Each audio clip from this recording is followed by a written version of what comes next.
Well, well, well. So I woke up this morning to Dallas Cowboys fans and Dallas Cowboy media going crazy about Myles Garrett coming to the Dallas Cowboys. And so, of course, I had to do a little bit of investigating before I come out and start reporting on this. And I'm wondering if we're kind of reporting or saying these things kind of prematurely. I understand why we're saying these things, and we're going to discuss all of it, but man, there's a lot of moving pieces, or maybe there's not a lot of moving pieces to this. But what we're going to discuss today, is this just a bunch of hype, or is this actually a possibility? I think when you see all of the evidence of this, I think you're going to probably come to the same conclusion. But nevertheless, we're the Dallas Cowboys, and so it's news. Let's talk Cowboys. We're about to talk facts. Yeah. Man, this thing with Myles Garrett is crazy. This is typical Dallas Cowboy stuff. Anytime somebody's name is mentioned with the Dallas Cowboys, the media jumps on it and just blows it up out of proportion. Welcome, Cowboy fans and Cowboy haters alike. I'm the G, and I'm the host of Let's Talk Cowboys, where we talk facts. And as you come into this live stream, please hit that like button, share, subscribe, hit that notification bell so you know the next time we post another video or go live. And if you haven't become a channel member subscriber yet, what are you waiting on? We have a lot of great things coming up this season. Now let's talk facts. Man, this Myles Garrett stuff, man. I'm gonna give you both sides of the coin. I'm not telling you it's not a possibility, but I'm not gonna tell you that it's going to happen. But there are a lot of moving pieces to this, and there are a lot of assumptions going on. I'm gonna tell you now, nothing's going to surprise me. I think it's gonna be one of the craziest drafts, one of the craziest day one draft nights that we're probably gonna see in a long time, probably even day two. This league, man, it's getting exciting. It's all about everybody's trying to win. And so I'm not going to be surprised with anything anybody does in this coming up draft. But this is going to be our stories for the day. Man, we have a big time show for the day. We're going to be talking about the Myles Garrett situation. I mean, I'm just going to give you all the moving pieces to it, and then we can go from there. We're going to talk about Myles Garrett. We're going to talk about Brian Schottenheimer. Brian Schottenheimer is still saying the same thing, and I think the Cowboys are trying to prepare us for something. Then, we're going to check out about 2 or 3 of these wide receivers that are making some noise right now as the draft continues to draw near. There are some wide receivers that I believe that could be on the Dallas Cowboys radar, as well as a bunch of other teams. Also, quick hit. We're going to look at a quick hit on Donovan Ezaraku. Donovan Ezaraku is out there putting in work. Got another quick hit. We're going to talk about Rashan Gary. This guy's out there putting in work. Very excited about him for the Cowboys. Then saw something with Fox Sports is talking about their mock draft. And just looking at their mock draft, it leads me to believe that Mansour Delane could absolutely be falling to the Dallas Cowboys. Then, we talked about this yesterday. But this thing about Ty Simpson, Cowboys fans, we really need to be hoping that the New York Jets and the Arizona Cardinals buy into what Dan Orlovsky is saying. Dan Orlovsky is out here trying to say that Ty Simpson is better than Mendoza. But where there's smoke, there's fire. Even if Simpson isn't better than Mendoza, all we want is for Ty Simpson to go to the Jets or the Arizona Cardinals.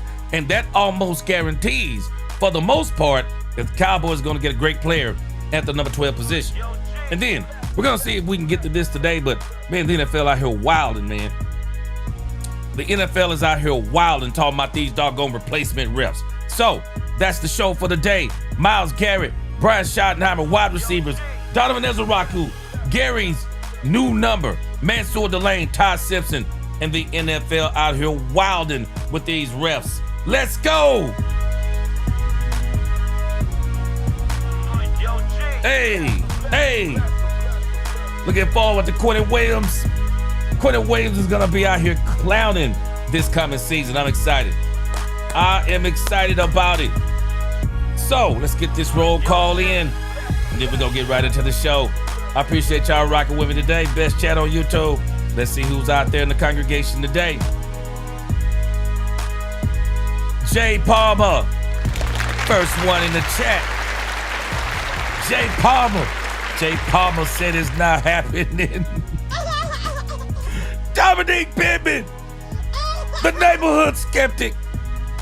Dominique said Jerry Stephen don't have the guts to pull off a trade like this, so it's not going to happen. My man Dominique Pittman. Jesse Gardner, what's going on? Cowboys forever, what is going on?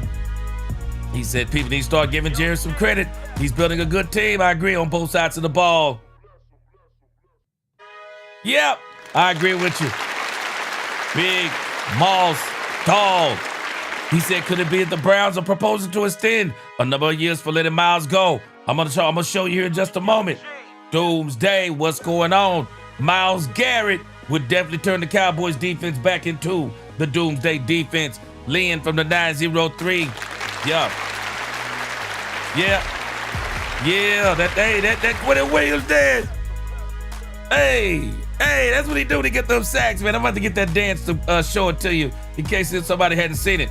John Henry, what is going on? Good to see you. Mr. Mojo, God bless, what's going on? My sister, the Queen, what's going on, Queen? Ronnie Dub up in this thing. It's Frank Lawrence. What's up, Frank Lawrence? Mose Logan, Hail Mary. 72 Chevelle just pulled up to the congregation. Poobie D got my back. What's up?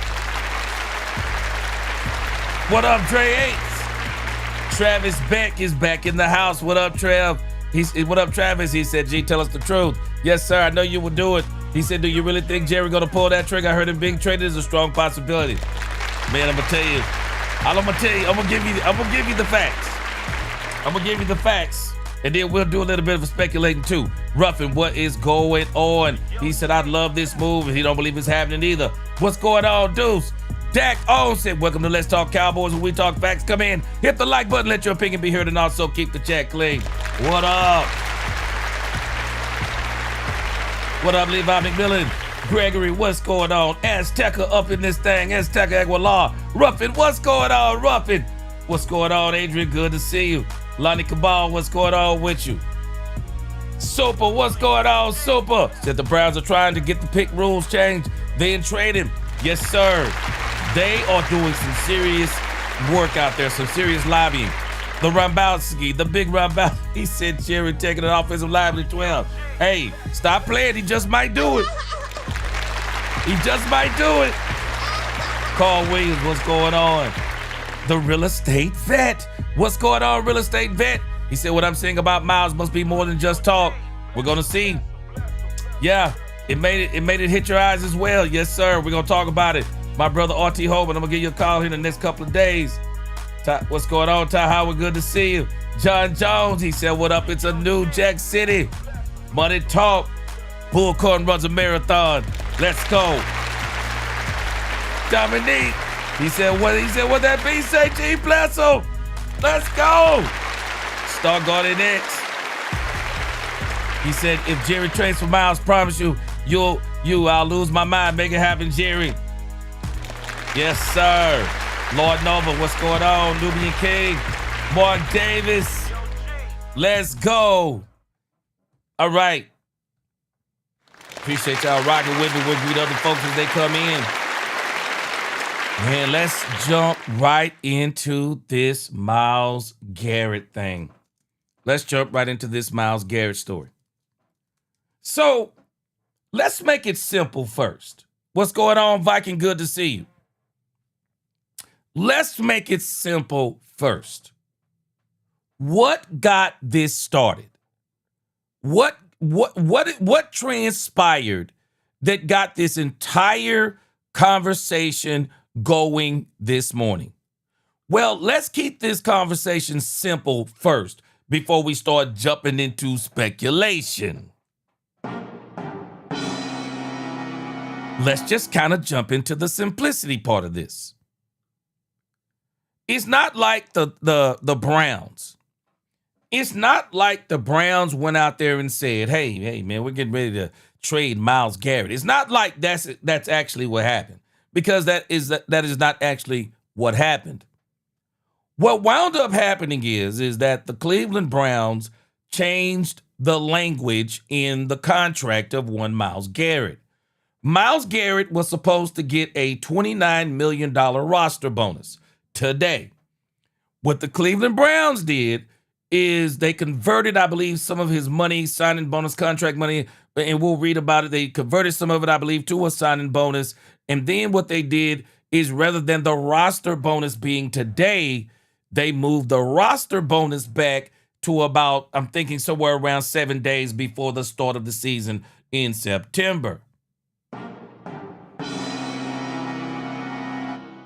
And so because they did this, this also opens up the door that if the Cowboys, if the Browns wanted to trade Myles Garrett, it opened up the door to not only where they could trade Myles Garrett, it also opened up the door that if a team traded for Myles Garrett, their hit on the cap would be absolutely negligible. And we're going to look at all of this. But the Cleveland Browns, they actually did nothing. They actually said nothing about, yeah, we're looking to trade Myles Garrett.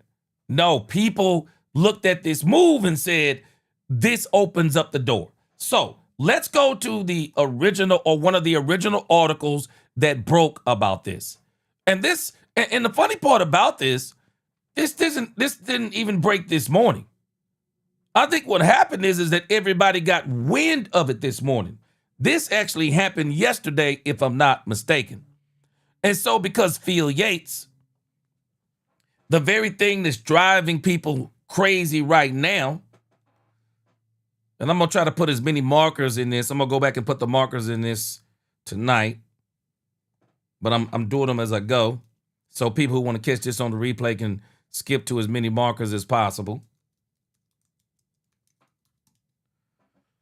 But Phil Yates reported this, and it's just simple what he reported. He said nothing. It just says, the Cleveland Browns and reigning NFL Defensive Player of the Year, Myles Garrett, have agreed to modified language on his contract that became official on Tuesday per league sources. Garrett's contract previously called for his option bonuses in 2026, 2027, and 2028 to be exercised by the 15th day of the league year, which it says March 25th is the 15th day of the 2026 league year. That's yesterday. It says in the amended terms, that date has been pushed back to 7 days before the regular season begins each year. The payment of the option bonuses was also modified in a way that has benefit to Garrett. Garrett had $8 million of his base salary in 2029 and 2030 moved into roster bonuses early in each league year. The modifications have benefits to the team, as Cleveland now has more flexibility to create cap space in each year, and Garrett benefits with the modified option payments. Garrett agreed to a 4-year contract extension last March, ending a standoff with the Browns that started in February of last year when he had requested a trade out of Cleveland. Garrett was named the NFL's Defensive Player of the Year last month after setting the NFL single-season sack record with 23 last season. He also won the award in 2023 when he had led the NFL with 33 tackles for loss. He is the 9th player to win multiple Defensive Player of the Year awards since it was first issued in 1971, and the only active player to do so now. So, in the grand scheme of things, Yates said absolutely nothing. He said absolutely nothing alluding to a trade of Myles Garrett. Because I'm pretty sure when he did that story, He didn't think it had anything to do with a trade for Myles Garrett. It's just modified language. But after people started getting a whiff of this, all of a sudden, people start saying that Myles Garrett is about to be traded. So there are so many different things on this. Let me see which one of these I want to go to. I have a ton of these things talking about Myles Garrett. So let's kind of pick it up. Let's go to, let's see, ESPN Cleveland. ESPN Cleveland begins to talk about this. Let me see. I don't know if I want to use that particular one right there. Let me see. ESPN Cleveland begins to talk about this. And so this is where it begins to get crazy. Check this out. Or tradable. You know what? I think people blowing up my phone yesterday. The Browns are trading Myles Garrett. The Browns are trading. They redid his deal to make it more tradable. You know what? I think about it. Number one, I need to know the team. Because if it's some team that's drafting in the 20s, late 20s I don't know. I believe the Browns, so I don't think they're going to trade him. Show me. Don't get me excited. I would have traded Myles 2 years ago when he wanted out of here. I don't know about now, to be honest. He is one of the best players in the league.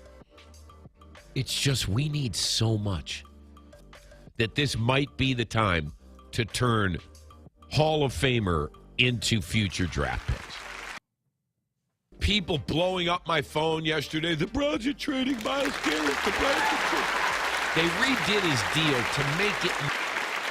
See, the only thing they did was, and I can understand why people are losing their mind, is that they made his deal made him more tradable. Didn't say he was going to get traded. Meanwhile, Mary Kay Cabot, neighborhood and local Cleveland Shador Sanders hater. This is what she wrote today on Browns Nation. Mary Kay Cabot came out and she said, Mary Kay Cabot of Cleveland.com shuts down Myles Garrett trade speculation, reporting that recent contract changes were made strictly for cap flexibility, with the Browns having no intention of dealing their star pass rusher. It says the Browns and Myles Garrett have agreed to contract modifications that give them flat cap flexibility, but they have no plans to trade him. A league source tells Cleveland.com. The modifications confirmed by Cleveland.com result in a more team-friendly structure of the contract, which would make him easier to trade. But the Browns have no plans to do so. In fact, if they had wanted to trade him, which they don't, they wouldn't have needed to tweak the contract. I disagree. I actually disagree with that sentiment, because in actuality, by them redoing that contract, it really did make a trade. If somebody was to come and try to trade for Myles Garrett, they definitely put it out there. Star Guardian X said, gee, if Jerry trades for Myles, oh, I'm sorry, I got that one already. Let me get my man Mark Davis. Mark Davis, appreciate you. Mark Davis, he said, chat, where them dubs at? Let's turn G up, the best YouTube channel I stepped at. Appreciate you. Appreciate that $20 super chat. Star Guardian X, he comes back, he says, what would you give up for Myles?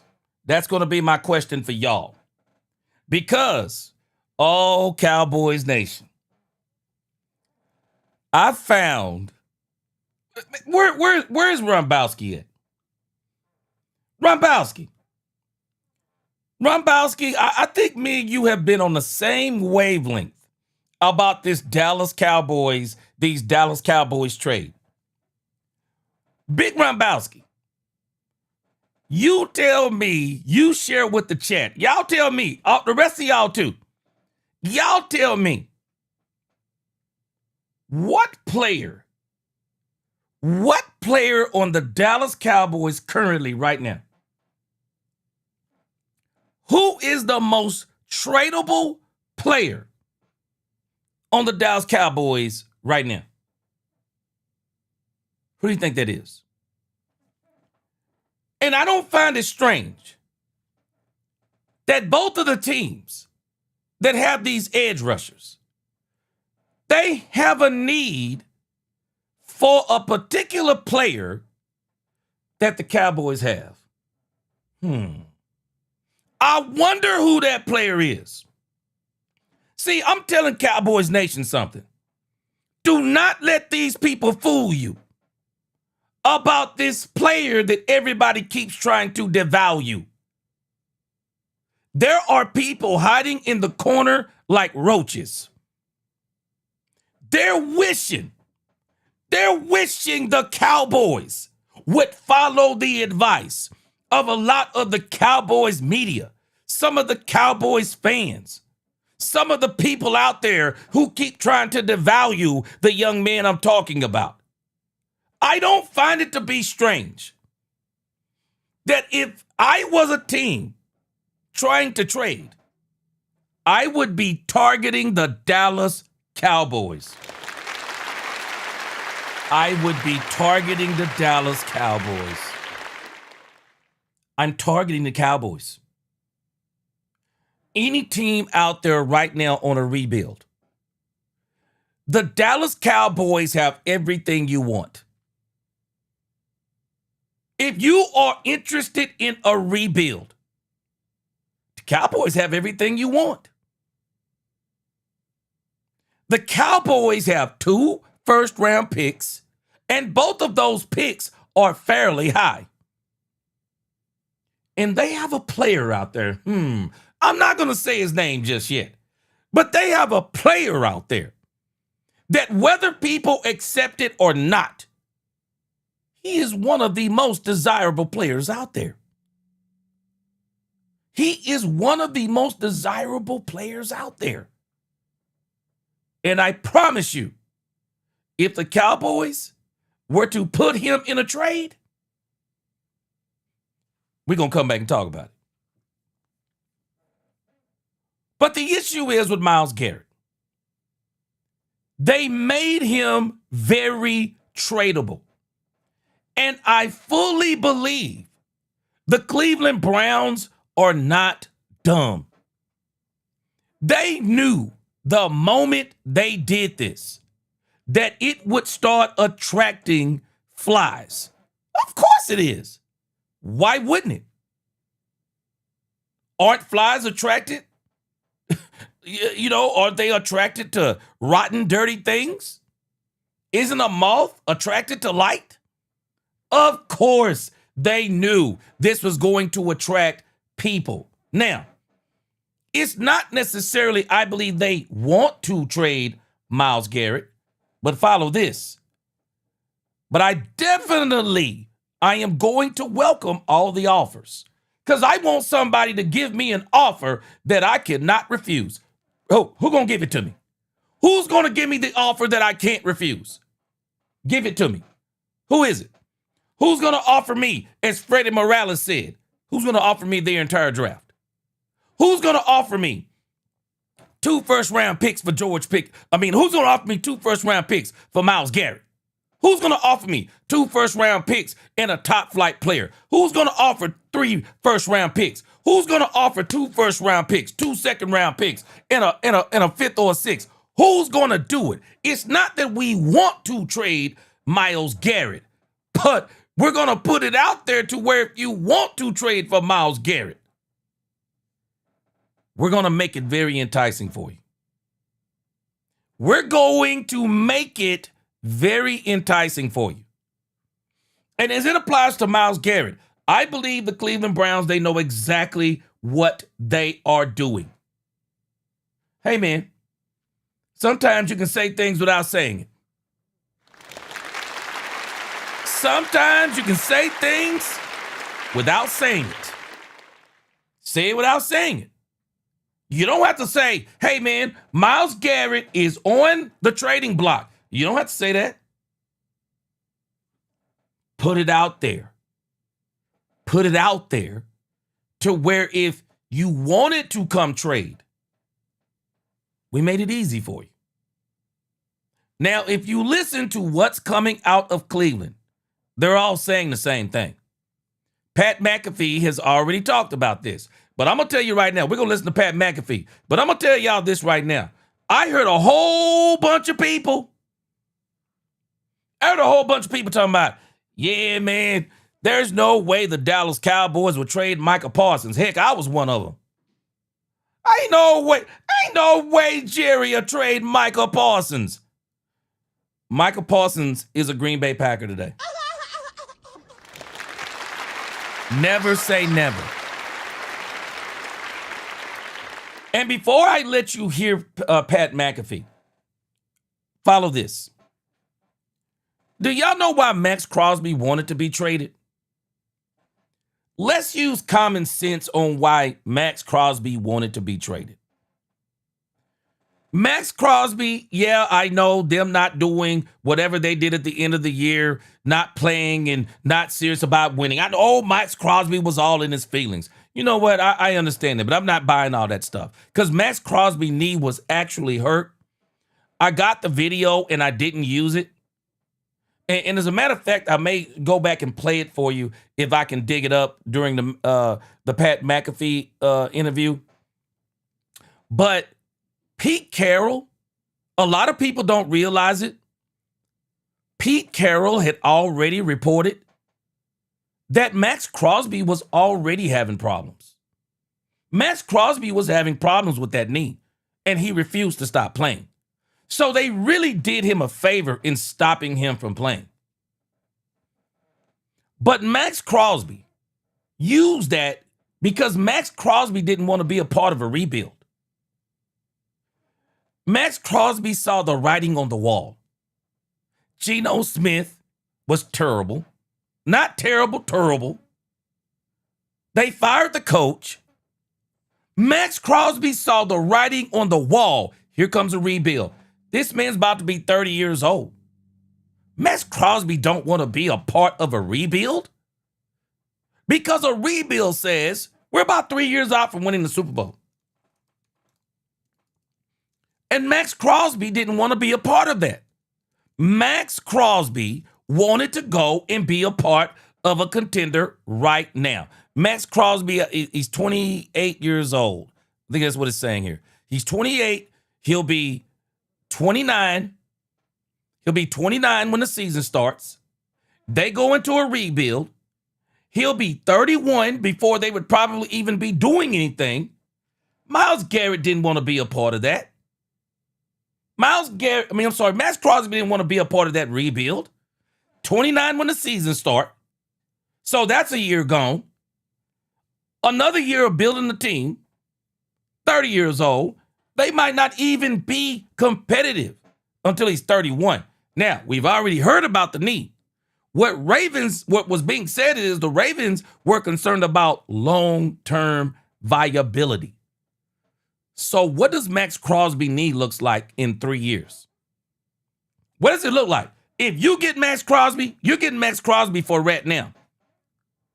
Right now. RATNOW. Right now. Max Crosby is a right now move. If the Cowboys were to get Max Crosby, I'm not concerned about what they're saying with his knee because it's not that big of a deal. Because if Max can go 2 years, well, that's all we really want. We got a good 2-year window, probably more, but a ferocious 2-year window. Max Crosby is not a problem for a team that's on a 2-year window.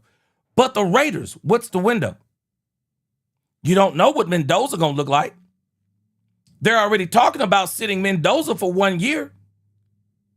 They're talking about going to get Kirk Cousins, and we don't even know if they're going to get Kirk Cousins. But the rumor is Kirk Cousins, Mendoza, Kirk Cousins 1 year, Mendoza takes over the 2nd year. He's got to get his freshman year out of the way, and then it's his 3rd year when Mendoza maybe takes off. Crosby don't want to be a part of that. I'm saying all that to say this. Myles Garrett. Do y'all know who the quarterback is for the Cleveland Browns? Shedeur Sanders. Myles Garrett doesn't want to be, or at least I don't believe he does, because I think he said this before. Myles Garrett does not want to be a part of a rebuild. Myles Garrett is 30 years old. He'll be 31 this year. He's got to wait now for Shedeur Sanders and the Cleveland Browns, Todd Monken, brand new defense coordinator. They are in rebuild mode. Myles Garrett has got to wait on the Cleveland Browns to put together a team that's a winning team. Now, unless it's a miracle, I don't see anywhere where the Cleveland Browns are competing for a Super Bowl this year. Maybe next year, but it's probably about a 2-year building phase. Myles Garrett doesn't want to be a part of that. Why? 32, 33 years old by the time they even get to the point of contention. Max Crosby, Myles Garrett, even Trey Hendrickson, these players they want to win a Super Bowl now, because the older you get, the more likely you are to get injured in those positions. And when you get injured in those positions, you don't heal as fast in your 30s. You don't heal as fast. They want to win now. And if I'm not mistaken, Myles Garrett has said as much. He doesn't want to be a part of a rebuild. So what Cleveland has done, and I think they've done this strategically, they're not telling everybody, yeah, man, we're going to trade Myles Garrett. But I do believe what they are saying. But if y'all want to start throwing offers out there, I mean, we can't stop you from sending in offers. And if somebody was to give them the offer that they're looking for, in particular a team like the Dallas Cowboys, because to me, the Dallas Cowboys are the most attractive trade team in the NFL. There is nobody more attractive than the Cowboys. The Cleveland Browns may have a lot of picks per se, but they're not attractive, because a team that would be going to the Browns would basically be saying, well, they're in rebuild mode. But a player going to the Cowboys would be saying, they're going all in. Jalen Thompson, Rashan Gary, they got a great new defensive coordinator, Brian Schottenheimer, Dak Prescott, CeeDee Lamb. They got all these pieces. A player like Max Crosby, a player like Myles Garrett, they would come to the Cowboys quicker than you can blink your eye, because the Cowboys, in their eyes, even though it's been 2 7-win seasons, they can see what the Cowboys are doing, and they say the Cowboys are a contender. The Cowboys are a contender.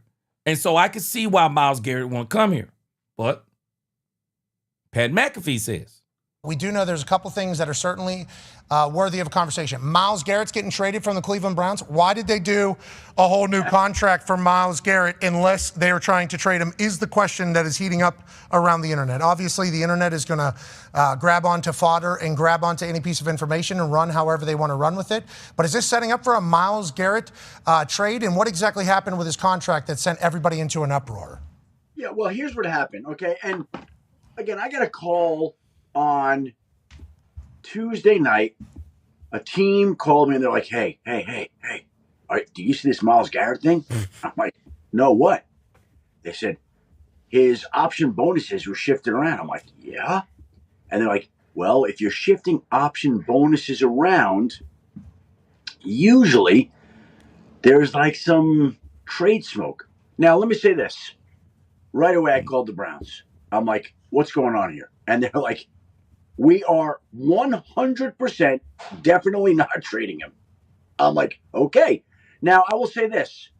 They were adamant about it. And they're like, don't even bring it up and dignify the fact, because we're not trading him. Shout out us then. Just bring it up.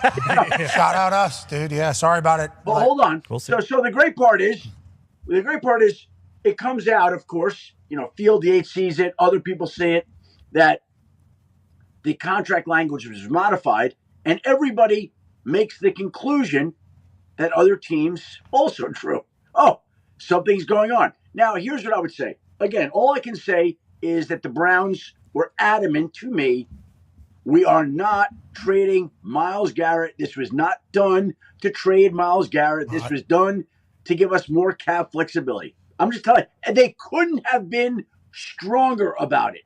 But that's not going to discourage other people from wondering and speculating, could he be traded? And again, I'm just telling you, they told me no. And so, there it is. The Cleveland Browns are adamant that they're not trading Myles Garrett. But I don't believe they won't trade Myles Garrett. Follow what I'm saying. Not trading Myles Garrett and not willing to trade Myles Garrett. Two different things. See, today I can say, man, I'm not selling my car. But tomorrow, if somebody was to knock on my door, I have a 2014 Chevrolet Impala in the garage, and it's paid for. I'm sorry, but it's the best. The best car you can own is a paid for car. The best car you can own is a paid for car. Well, I got a 2014 Chevy Impala out there, and I said I'm not going to trade that car. I said I'm going to fix it up. I'm going to get the interior redone, and all new suspension. I'm going to get a paint job on it. I'm going to get new rims. I'm going to really do it up because it's paid for. And I'm going to really keep the engine and try to keep the engine in really good shape. Why? Because it's paid for. But if I say, I'm telling y'all right now, I'm not selling my 2014 Chevy Impala. But if somebody was to knock on the door tomorrow and say, we're giving you $25,000 for that Chevy Impala, I would find those keys so fast it would make your head spin. It would make your head spin. It absolutely would make your head spin. Yeah, I'm not selling it, but that don't mean I won't sell it. The Cleveland Browns said they're not trading Myles Garrett.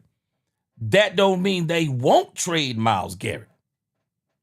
Because if somebody was to come along with the right offer, I'm telling you right now, they would move. They would absolutely move off Myles Garrett. If a team was to come in and offer them 3 first-round picks, 2 second-round picks, a third, there is no way. There is no way. I don't believe for a second. I don't believe there is no way they wouldn't trade Myles Garrett. But I'm going to show you something I ran across. Kippy! What's going on, Kippy? Tatiana, Bass, everybody, what's going on? Again, I don't think they're saying that they won't trade. I think they're saying that we're not trading. Those are two different things. Because what I'm saying today is a whole different thing if somebody come to me tomorrow. It is.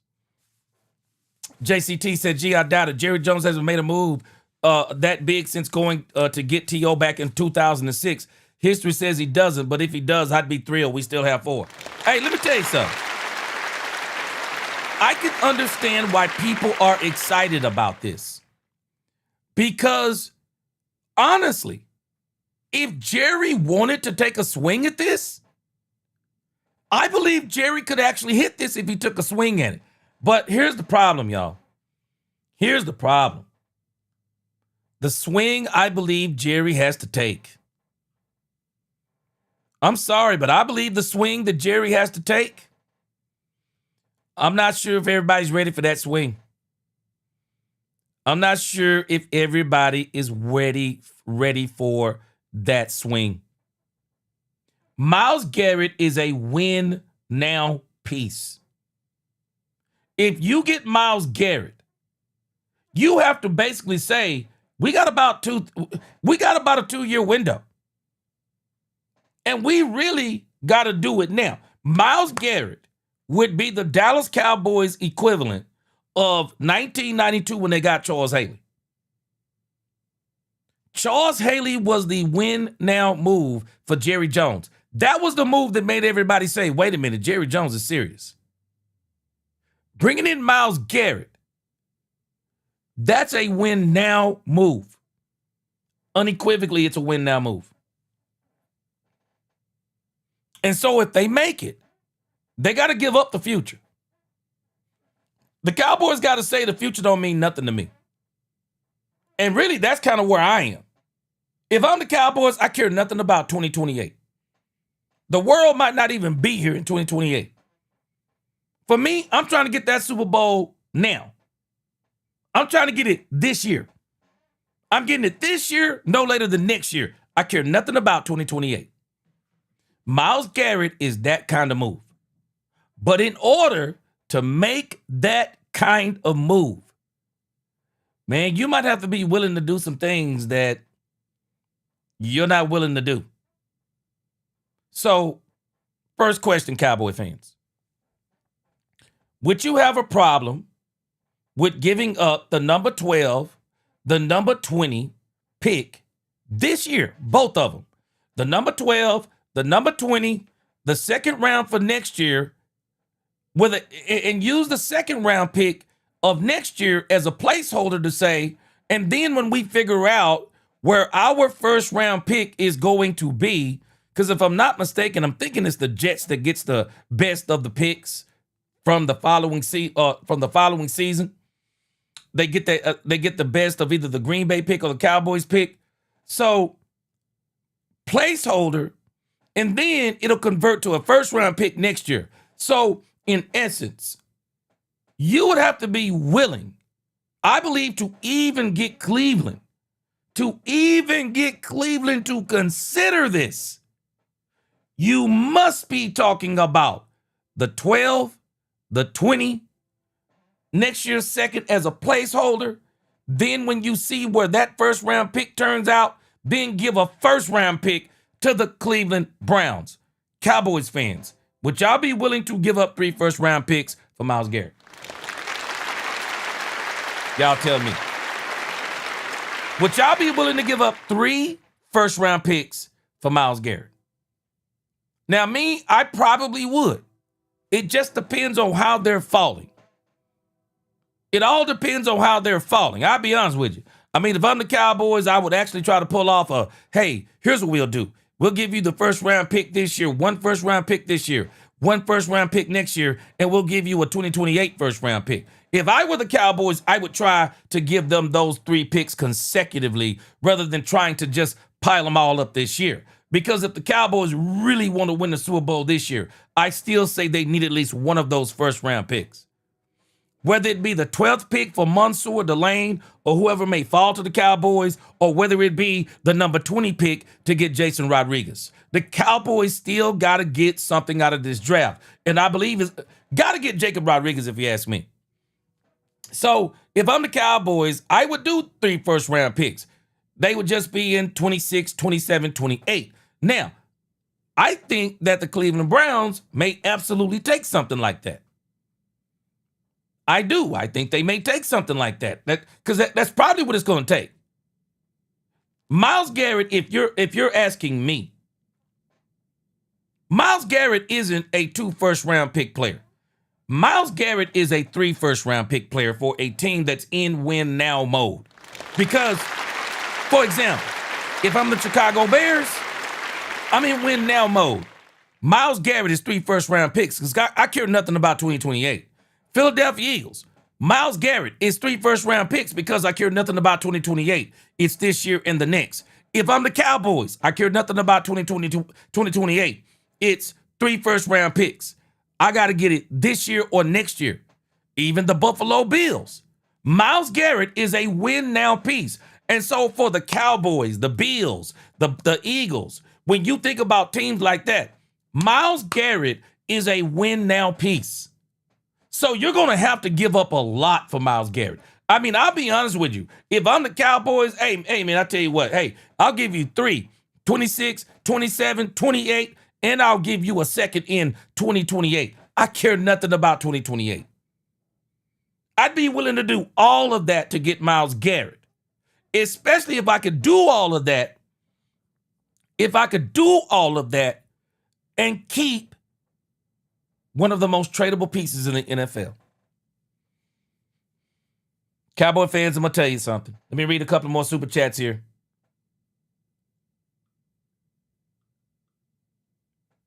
Frank Lawrence, he said Cleveland wants the Herschel Walker deal, 3 1s. Yeah, exactly, Frank Lawrence. But I'm going to be honest with you. I'd do it. If I were the Cowboys, I'd do it. I would do 26, 27, and 28 and wouldn't even blink. If the Browns would bite on that, I wouldn't even blink. If I'm the Cowboys, I'm not even blinking. If I'm Jerry, I'm like, man, I might not even be here in 2028. I care nothing about 2028. I could be gone. Y'all do what y'all want to do with the team if I'm gone in 2028. But if I can get Myles Garrett for 3 first-round picks, if I'm Jerry, I do it. I do it. Jay Chosen, he says a 6 and Garrett for 12 and 20 and next year's second. I'm telling you, it's going to take 3 first-round picks. Because if somebody telling me the Raiders are asking for 2 first-round picks for Max Crosby, well, Myles Garrett is 3 first-round picks all day, every day. All day, every day. If Michael Parsons got 2 picks and and Kenny Clark, 2 picks and Kenny Clark, well, shoot. Well, you got to tell me then what in the world is Myles Garrett worth? Shoot. If Michael Parsons got that, well, Myles Garrett got to get better than that. Myles Garrett is the creme de la creme, not of edge rushers. He's the creme de la creme of edge rushing defensive ends. He's a true defensive end. He's a win now piece. I'll trade 3 first-round picks all day, every day for Myles Garrett, as long as they're consecutive. I wouldn't give up the 12, the 20, and then the first next year. I'd give up a first, 26, 27, 28, because I care nothing about 28. And as a matter of fact, in 2027, I plan on winning the Super Bowl in 2026. So that 2027 pick is probably going to be somewhere between 28 and 32. Care nothing. Because if I get Myles Garrett, I'm telling you right now, I'm winning right now. I'm winning right now. Jack Edmonds, I believe you could win a Super Bowl right now if the Cowboys, with Rashan Gary, Quinnen Williams, Kenny Clark, Jalen Thompson. Man, you are winning the Super Bowl. You go in this draft, you get Jacob Rodriguez, get you another linebacker, get you a veteran linebacker before the draft, which I believe the Cowboys are going to do. You go out there and get somebody like a Jordan Brooks. Man, that's a Super Bowl team. That's a Super Bowl team. The Cowboys right now could get a Super Bowl defense ready to go right now. Right now, and be ready. Bass said Garrett is a game wrecker and can change the game. Your entire team gets better with a guy like that. Bass, I'm starting to feel like John when he said he was caught in the third heaven. Let me bring myself out of football heaven. I couldn't even fathom if you're telling me the Dallas Cowboys had Myles Garrett, Gary, and Quinnen Williams. Man, boy, man, somebody give me some water, man. Somebody give me some water. I need to detox real quick.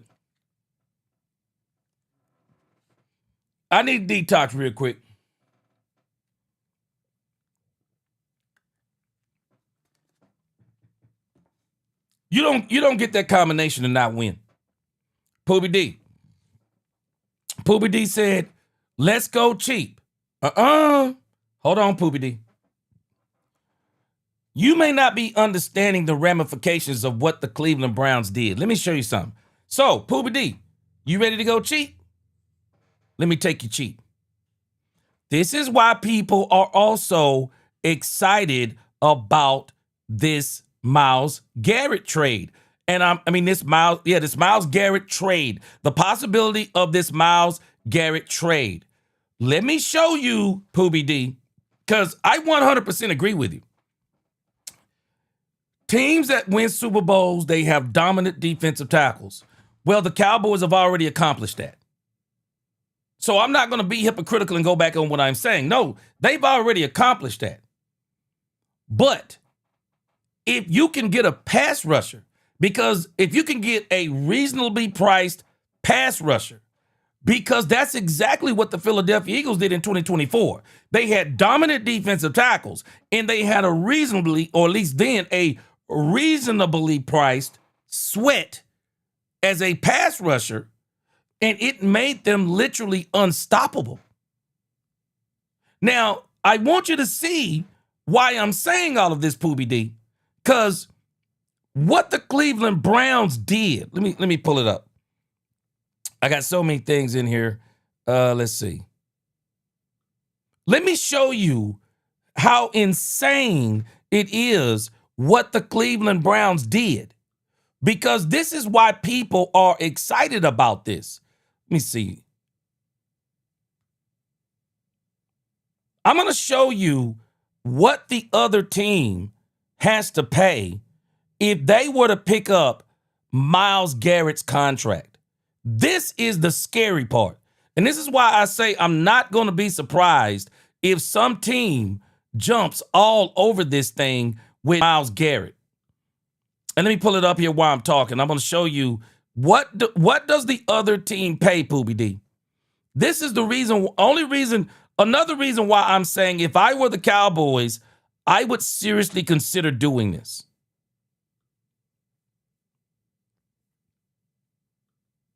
Hold on. Okay. So Poobie D makes a very good point. And I want y'all to understand I'm not being hypocritical in what I'm saying.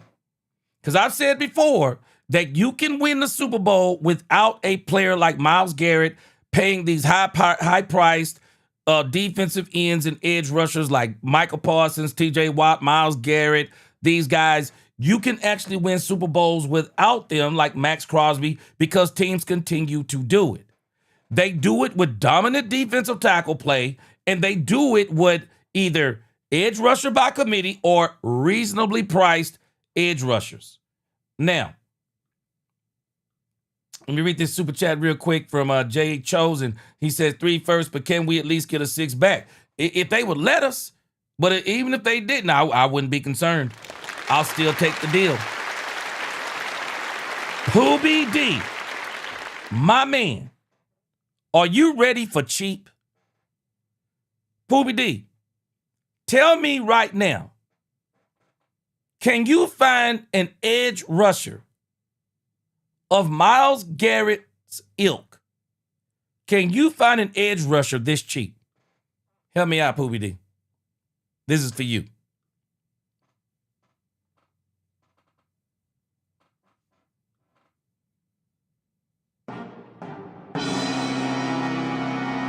Poobie D, can you get cheaper than this?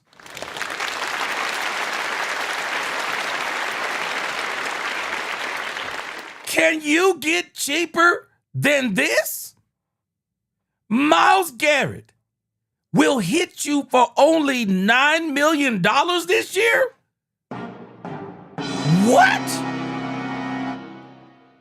Myles Garrett hits you for $17 million in 27 and $21 million in 28? Can you get any cheaper? That is crazy talk. Poobie D, this is crazy cheap, man. This is crazy cheap. And if you're the Cowboys, I'm sure that even after this, you can still go in and rework these other years. This is why this deal If Jerry really wanted to swing for the fences, Poobie D, it's here. You can do this cheap.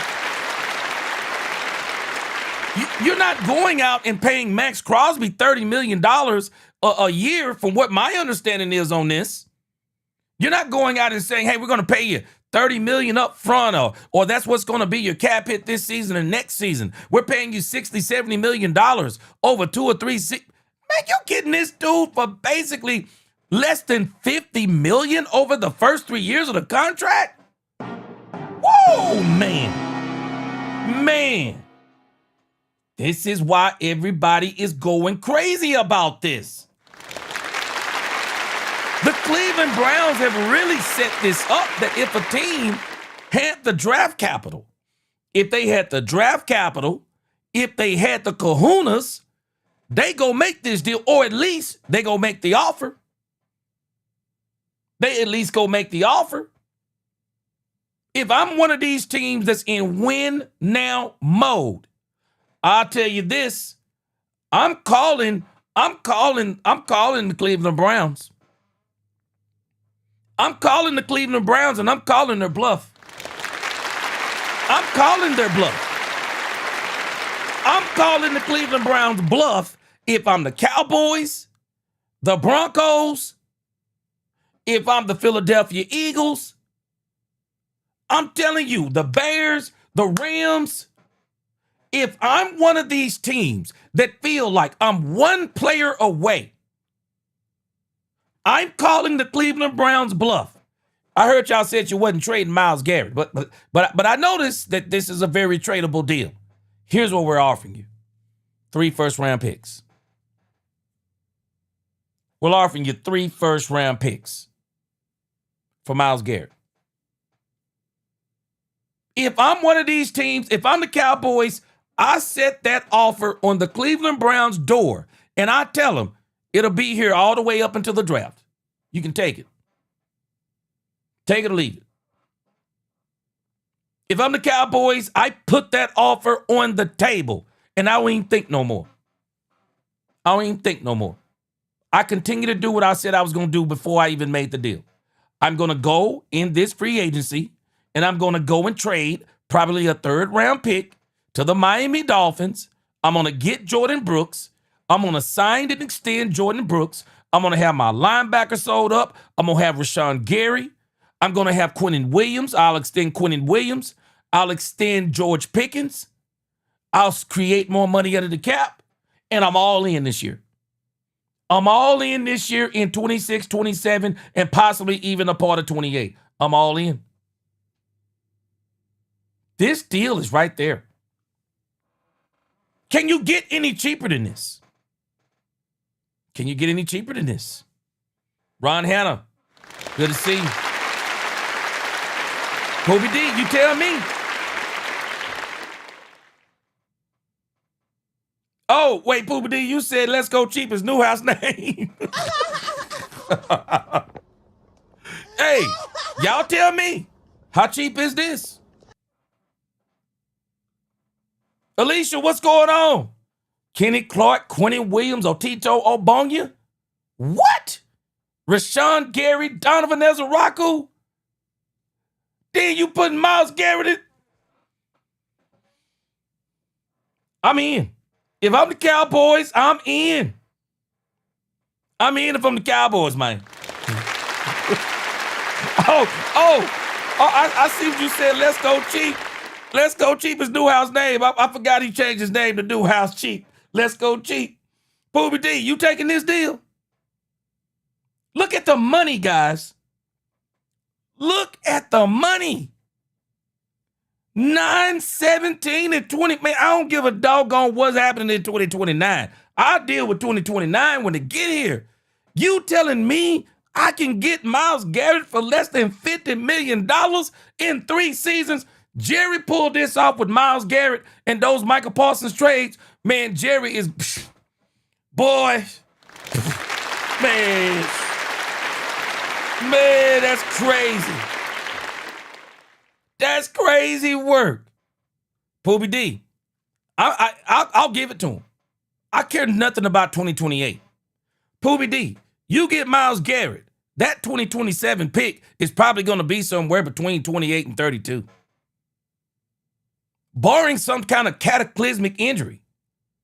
You're talking about 27. You're going to be picking between 27 and 32 in 2027. I'm giving that pick, man. I'm giving that pick. I'm telling you. Shotgun, what's up? He said, first time. He said, I would put all my draft capital for Myles. No one better than him. He stays healthy. Man, I'm telling you. Shotgun, I'm in. This is a crazy move. It's so, if Jerry wanted, it's right there. It's right there. Jerry, I don't even think this is a hard deal to work. If I'm Jerry, I take that offer and sit it on the table. Hey, man, if you change your mind, you ever told somebody that? Yeah, hey, man, I know you don't want to sell that car. Here's my phone number. Here's my offer. If you change your mind, shoot, let somebody get desperate enough. Well, they said what they won't do. They get desperate enough. Boy, they look at that phone number and that offer. Shoot. Man, I'm in. I'm in. That is cheap. The Big Run Bowski said at that price, he said, given Stephen McClay in the scouting department's inability to scout and draft defensive players, then I say pull the trigger. Give them those 3 first round, 26 through 28. No GP, though, he stays. Exactly. Because if you can keep George Pickens, oh, man, I'm in. Gregory said, gee, if you were the Browns, would you trade Myles for CeeDee Lamb head up? Ooh. Not head up, no. Now, Myles is too valuable of a player to trade up for one player because CeeDee Lamb and his age, and he's not an old man. I wouldn't do a straight up trade for CeeDee Lamb. No, if I'm the Browns, I don't do a straight up trade for CeeDee Lamb. Now I'm going to tell you. Now I'm going to tell you the crazy one I came across. Yeah, I'm not trading for CD. No, I'm keeping CD. But I'm going to tell you who they may be after. And this was the question I was asking Rumbowski earlier. And this is the question I was asking all y'all. So I'm telling y'all right now, whether anybody realizes it or not, the Dallas Cowboys actually have the most tradable player in the NFL. Don't let anybody fool you. The Dallas Cowboys actually have the most tradable player in the NFL. I had to explain to somebody yesterday. Somebody was asking me on X. They said, explain to me, let's talk Cowboys. Because I made the comment of people, again, are wrong about the George Pickens situation. People are lying. And I don't know any other way else to say it, Cowboys Nation. People are lying about the George Pickens situation. People are saying, man, people don't want, hey, man, the league don't want George Pickens. We even got Dallas Cowboys media members.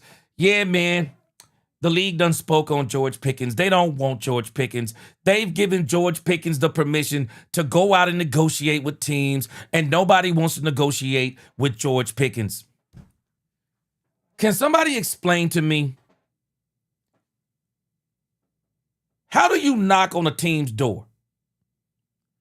How do you knock on a team's door and say, hey, team, I want to play for you. I think I could make your team better. I want $40 million per year. Oh, and by the way, I want $40 million a year and your 2 first-round picks. Can somebody explain to me how do you negotiate that deal? That's not a negotiation. If I come to you and say, I'm on the open market and I want $40 million, that's a negotiation. Because I say, hey, man, I don't know about 40, but how about 38? How about 37? How about 36 with more guaranteed money in an extra year? But you can't negotiate with me saying you want $40 million a year and 2 first-round picks. We don't realize, as I had to explain to a person, you got to look at history before you start saying something. Do we not realize how unprecedented it is for any team historically in the NFL to give up 2 first-round picks for a wide receiver? I only know of 2 teams that have done it, and one of those teams is, guess who? It's the Dallas Cowboys. We were crazy enough to give up 2 first-round picks for 2 shot in the knees Joey Galloway. We gave up a first, a third, and a sixth or something like that for Roy Williams. Do people not understand how unprecedented it is to give up 2 first-round picks, not just for a wide receiver, but for any player, but to give it up for a wide receiver who has to have somebody to throw him the football? Stop this madness. George Pickens actually can't negotiate. It's not a fair negotiation. Can I let us in on a secret that's not a secret? That's the reason why you use the non-exclusive tag in the first place. You don't use the non-exclusive tag so a team comes and negotiate with your wide receiver and gives you 2 first-round picks. You use the non-exclusive tag because you know more than likely that no team is going to offer you 2 first-round picks and $40 million for a wide receiver. Come on, man. And we got to start using common sense, man. And then we be out here talk. Oh, the market done spoke on George. Ain't nobody really negotiating. Of course they're not. They're not negotiating with George Pickens for. It's not the $40 million. I promise you. It's not the 39, the 38, the 37, the $36 million. They gave Alec Pierce $30 million almost. It's not teams that are blinking at the money they would have to pay George. What they're looking at is 2 first-round picks and pay you that money? Unless you're like 1 player away, it's sabotage. You're taking on that salary and you're losing 2 first-round picks? Can we use common sense? Can we use common sense? But the reason why, if you are a team that thinks you're 1 player away, you make moves like this for a player like Myles Garrett because Myles Garrett don't need the ball in his hand to make plays. That's the biggest difference when you start talking about this type of trade. And where George Pickens is arguably a top 5, top 7 receiver, Myles Garrett is the best in the business. He's the best in the business. And so, unfortunately for the Dallas Cowboys, there's another trade out there. And I think this is the one that would probably sway the Cleveland Browns, but would make a lot of Cowboy fans mad. Found this today when I was doing some research, Ryan O'Leary. He said this Cowboys trade package for Myles Garrett may be too good for the Browns to ignore. And Brownbowski, this is the question I was asking you earlier. I believe teams are targeting the Cowboys because the Cowboys actually have what every team wants. Look at this package. This right here is too rich for my blood. But in this package, they are saying that the Cowboys should only offer George Pickens in 2026. Give him George Pickens, a 2027 first-round pick, a 2028 first-round pick, and a 2028 third-round pick.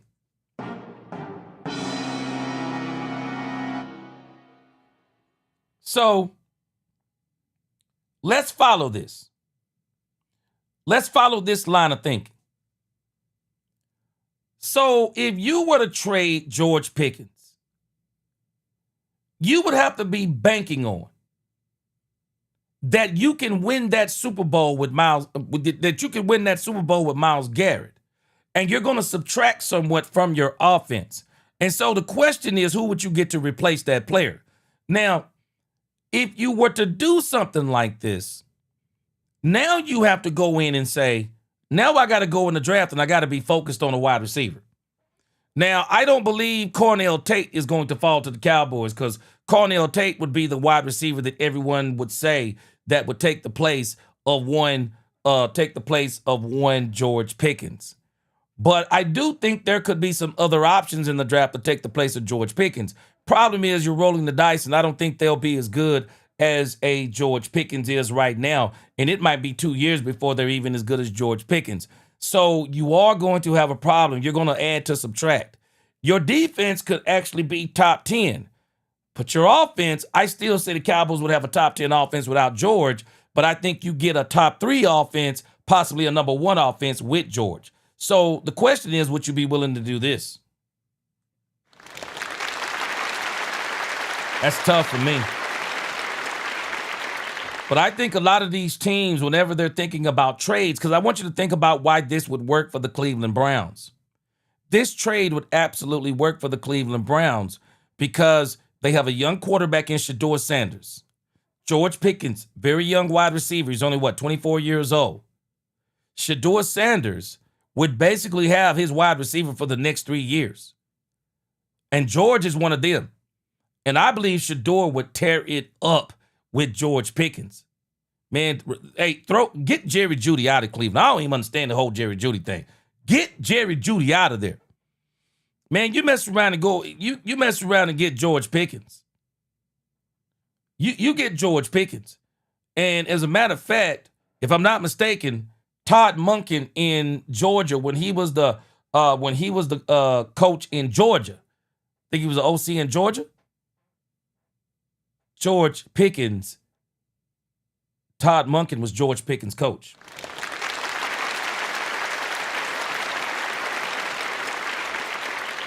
So this deal would work because the Browns would be able to give the money. The Browns would absolutely be able to give the money. And so when you think about all of this deal in one form or another, if the Cowboys want to make this deal, I believe Jerry can make this deal. Question is, what is he willing to give up to make it?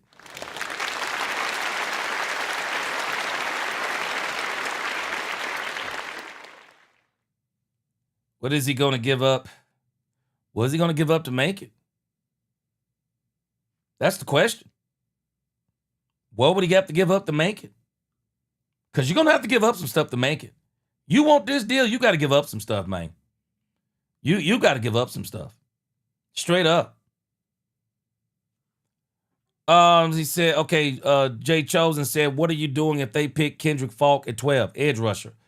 Well, if you get Myles Garrett, you don't have to worry about Kendrick Falk. But I really think a lot of these teams, the Cowboys have a team that's rebuilding. The Cowboys have exactly what they want. 2 first-round picks and George Pickens. I want you to imagine if you're a team rebuilding. The Cowboys have the ultimate package. The Las Vegas Raiders, they were hoping the Cowboys were going to cave in on George Pickens. The Raiders wanted the Cowboys to throw George Pickens in that deal. If the Cowboys would have threw George Pickens in that deal, Max Crosby would already be a Cowboy. Max Crosby would have been a Cowboy. If the Cowboys would have told the Raiders, hey, we'll give you a first this year, second next year, and George Pickens, the Raiders wouldn't have even blinked. They wouldn't have blinked. They would have got that deal done so fast it'll made your head spin. The Dallas Cowboys have one of the best trade packages, if not the best trade package in the NFL. A 12th, a 20th, and George Pickens. There is no better package. There is no better package. George Pickens, I don't care about Njigba's deal. George Pickens was the best, quote-unquote, free agent wide receiver on the market in 2026. And unfortunately, though, the reality is people are lying to themselves. George Pickens actually isn't on the market. That's why it's called a non-exclusive tag. You are not on the market if 2 first-round picks are attached to you. That's not on the market. That's a trap. That's saying if you want him that bad, then you're going to have to pay for him. You're going to have to give us 2 first-round picks and whatever George is asking for. That's a trap. That's not negotiating. That's not on the market. George isn't on the market. And what these teams are hoping for, because I don't find it to be strange, both of the teams that have now did something or something has come up with these top-tier edge rushers, Max Crosby. What are the Raiders desperately in need of? A number 1 wide receiver. They're about to get a brand new quarterback. What are the Cleveland Browns desperately in need of? They got a brand new quarterback. They need a number 1 wide receiver. I don't find it to be strange that both of these teams are in the same situation. The Dallas Cowboys are the ideal team for the Raiders. And we're the ideal team for the Cleveland Browns. They would love for Jerry Jones to throw George Pickens in that equation. Because if they threw George Pickens in that equation, there's no conversation. There's absolutely no conversation. They're taking it. They're taking it. And that's why I don't listen to people when they say, oh, George ain't worth this. Man, I'm not listening to people. Teams are smart. They're sitting back and they're saying, we'll wait this thing out with the Cowboys. We'll wait this thing out with the Cowboys and George Pickens. We'll wait it out and see how it turns out. Because we might actually be able to get George cheaper than that next year. Because I'm telling you, the Cowboys are going to have to extend George at some point because there's no way they're going to be dumb enough to pay what that franchise tag is going to be next year and pay George. It's not the problem of paying George $60+ million in 2 years. The dumb part is paying George $60 million in 2 years and letting $60 million come directly off your cap. That's the dumb part. I don't even understand why people even want to play around with a conversation like that. Junior, what up, Junior? He said, ain't nobody giving that package for 1 player. Who wrote that? Somebody playing Madden.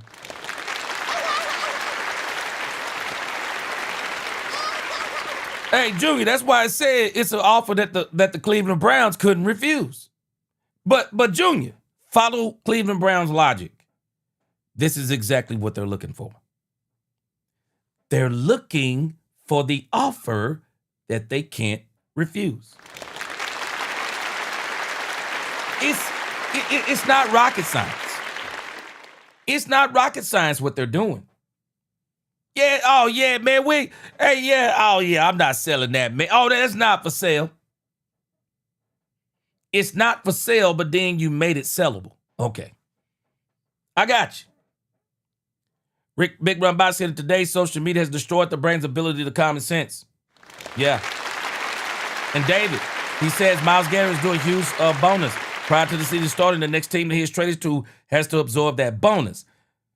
Yeah, but the way they can absorb that bonus, they can figure out ways to absorb that bonus. Because if I'm not mistaken, based on what this report is showing, this is the money. This is the money and the way the Cleveland Browns have set this up. It is the money. So whoever gets Myles Garrett, no, they got a way of being able to work that money to where that money is hitting them exactly the way the way they are showing it. So again, if you go out, if you go this route with Myles Garrett, I mean, you just got to make sure you're all in. Yeah, Myles Garrett in Dallas, man, with Quentin Williams. Oh my, Boy, I don't even want to imagine it. I don't even want to. Oof. Rumbowski said, nope, GP is too valuable. Yeah. Yeah. Rumbowski said, if I was forced to negotiate around those parameters, then Cleveland is not getting the 28th first round pick. Rumbowski, because I'm telling you right now, man, what people, man, Cowboys Nation, don't let anybody fool you. George Pickens is one of the most tradable players out there. Teams would love if the Cowboys would trade George Pickens. They would love it. This is why teams are smart out there. They're watching this. They know what's going on. They know what's going on with this. They're not stupid. They're not going to step in and try to negotiate with the Cowboys, knowing they got to give up 2 first-round picks and pay George between $36 and $42 million. They're not dumb. No, teams are saying, we've watched the Cowboys in these contract negotiations. And we've already saw what happened with Michael Parsons. David Mulugeta is the agent. Teams are out there saying, we're going to watch and see how this turns out. Y'all do know the Cowboys actually don't have to get 2 first-round picks for George Pickens. This is also the crazy part of this deal with George. Y'all do know the Cowboys don't have to get 2 first-round picks. They only have to get 2 first-round picks if a team does the tag thing. But the Cowboys could rescind the tag, and if some team said, nah, I'm not doing that 2 first-round thing, but maybe I'll do a first, maybe I'll do a first and a third. Or maybe I'll do a first and whatever. Or maybe I'll do 2 twos and a third. Or you don't have to get that. The Cowboys could rescind that and just say, okay, we'll just trade you straight up, George, for this, that, or the other. So you don't have to get 2 first-round picks. But the Cowboys are saying we want to keep George Pickens, so that's why we put the non-exclusive tag. But again, teams would love to get George Pickens. They would love to get George Pickens. But rather than people always saying, yeah, the market is spoken, no, they're not dumb. It's the Cowboys. Let's see how they work this deal out. Maybe they'll get desperate. Maybe George says he's not playing on a franchise tag. Maybe the Cowboys get desperate. Maybe the Cowboys rescind that tag and say, forget this nonsense. We're just going to trade George straight up for a first and a third, or trade him for a first, or trade back up into the first round and get Sonny Styles. You never know what the Cowboys could do. So teams are not dumb. They're not paying between $36 and $42 million and giving up 2 first-round picks. I don't understand why people are so, yeah, the market is spoke. The market is spoke on George. No, people are smart. No, let's watch and see how the Cowboys do this. And so again, man, the Cowboys have the ultimate trade package. And I'm glad that they're not biting on these things. I'm glad Jerry's not doing it. But when you talk about George Pickens and a 12th round draft pick, man, the Cowboys could probably almost get whoever they wanted. I mean, they could probably get almost whoever they wanted if they were willing to make those moves. But it tells me that not only does Jerry value George Pickens, but Brian Schottenheimer is the play caller. I'm sorry, I'm the play caller, and I want my play calling to look better than it probably is. I want a dynamic offense. Man, I'm telling Jerry all day long, Jerry, we cannot get rid of George. Under any circumstance.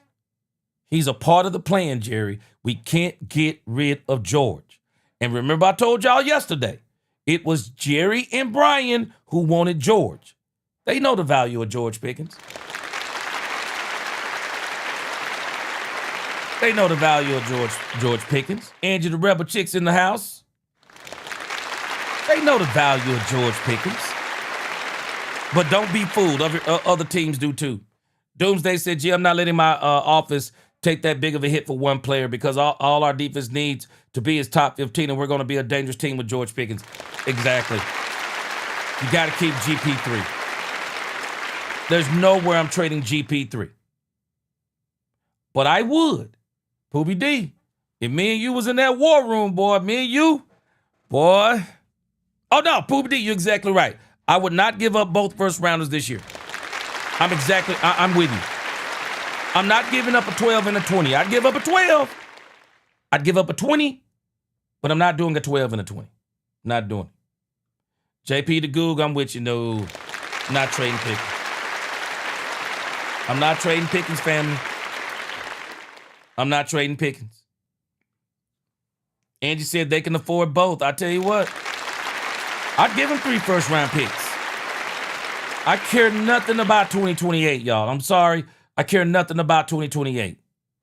I'll give him this year, because next year and the year after them trade, man, them picks gonna be them picks gonna be they're gonna be no less than 28. Because with Myles Garrett, George Pickens, what we've done in free agency, and then what we're doing and what we're gonna do in the draft those 2 years, man, I don't care nothing about 2028, because we're gonna be hoisting that Lombardi trophy.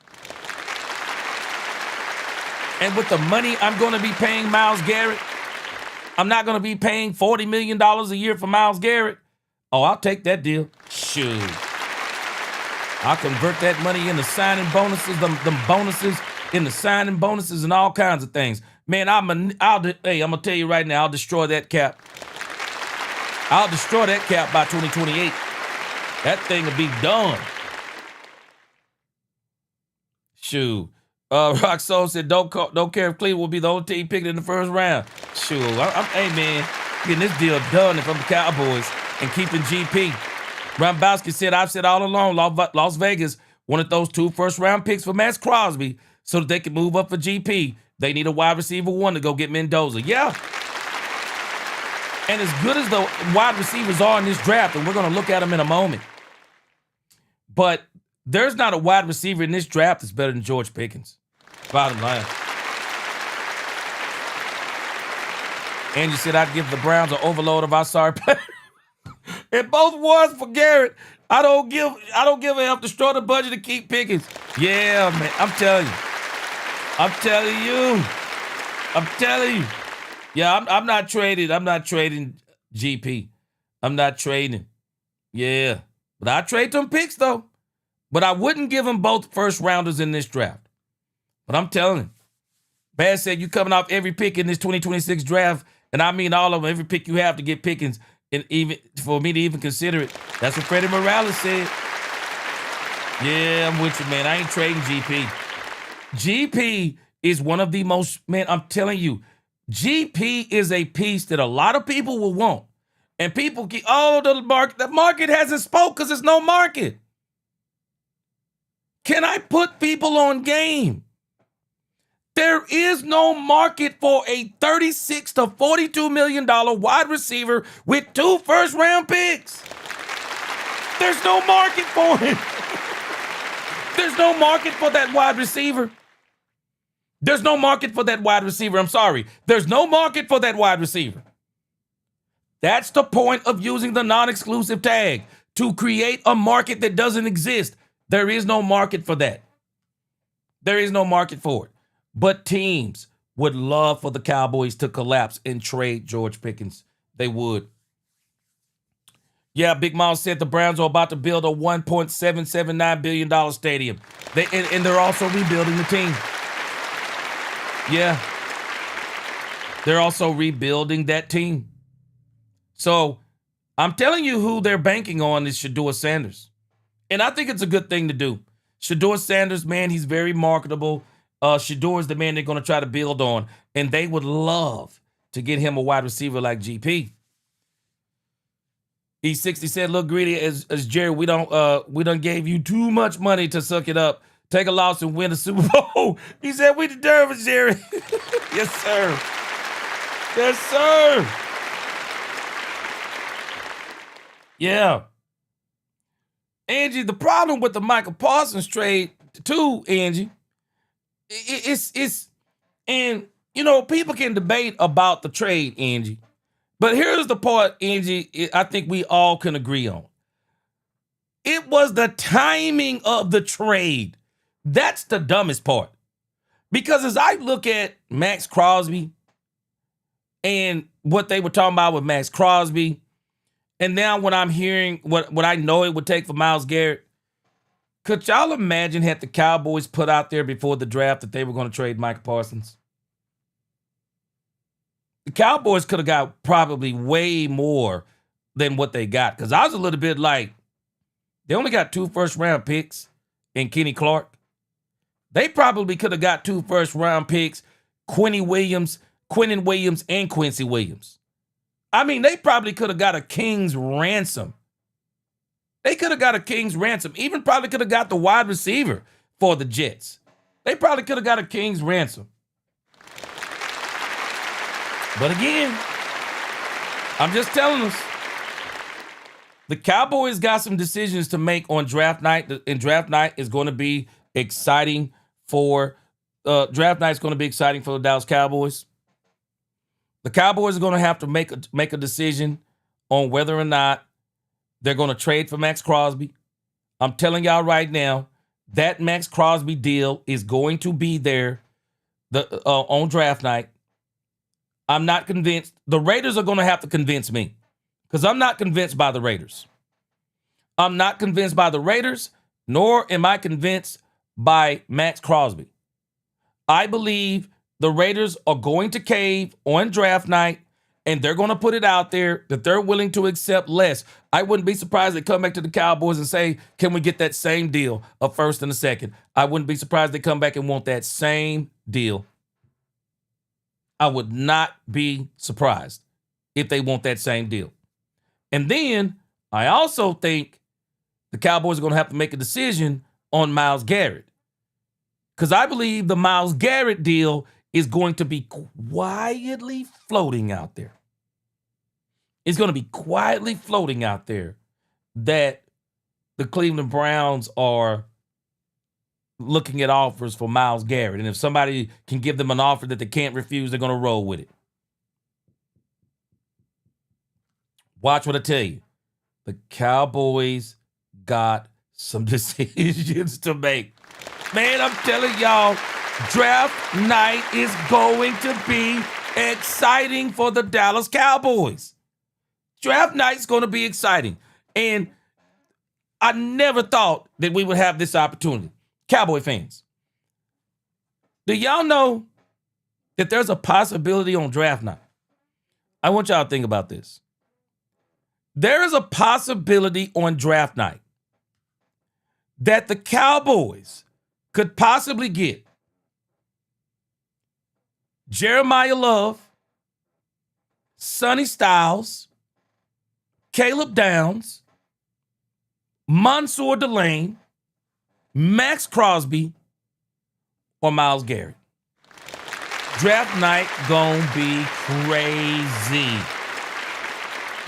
Draft night gonna be crazy on night one. Man, I'm telling you right now. Man, Cowboys are about to bust the ratings on the NFL draft this year. Cowboys are about to bust the ratings because the question is going to be for everybody.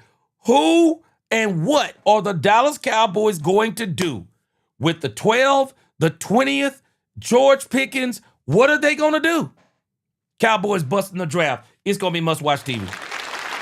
Must-watch TV, Cowboys fans. Must-watch TV. I am so excited. It's going to be a great draft for the Cowboys. James Boo, he said, man, I would love to get Myles Garrett, but I'm also wondering how this GP situation is going to work out. Yeah, everybody's wondering. But, you know, I'm going to tell you something, James Bowie. I've been saying this from the beginning, and George and David Mulugeta are going to have to prove me wrong. I just don't believe George Pickens is asking the Cowboys for $40 million. I don't. I don't believe George Pickens is asking the Dallas Cowboys for $40 million. No, not only do I think he has not asked the Cowboys for $40 million, I don't think George is going to ask for $40 million. I believe that George Pickens is going to land somewhere around $35, $36 million. I believe that's where he's going to land. Because George himself has to consider bro, getting $43 million with the Minnesota Vikings is less than $36 million. Getting $43 million, and he's not going to get 43. Let's just say 40 for the sake of argument. $40 million in the California market is less than $36 million. $40 million in the New York market is less than $36 million in the Texas market. Any of the teams that can pay George Pickens the real big money, even Cleveland, man, y'all better pay attention to politics. Even if you don't like politics, because they still affect your life. When you look at the tax situations, and I know that when you go to places, you pay the tax of the place where you go to. Yeah, but you're playing at home more than any place that you play. And you're going to file your main taxes in your home state.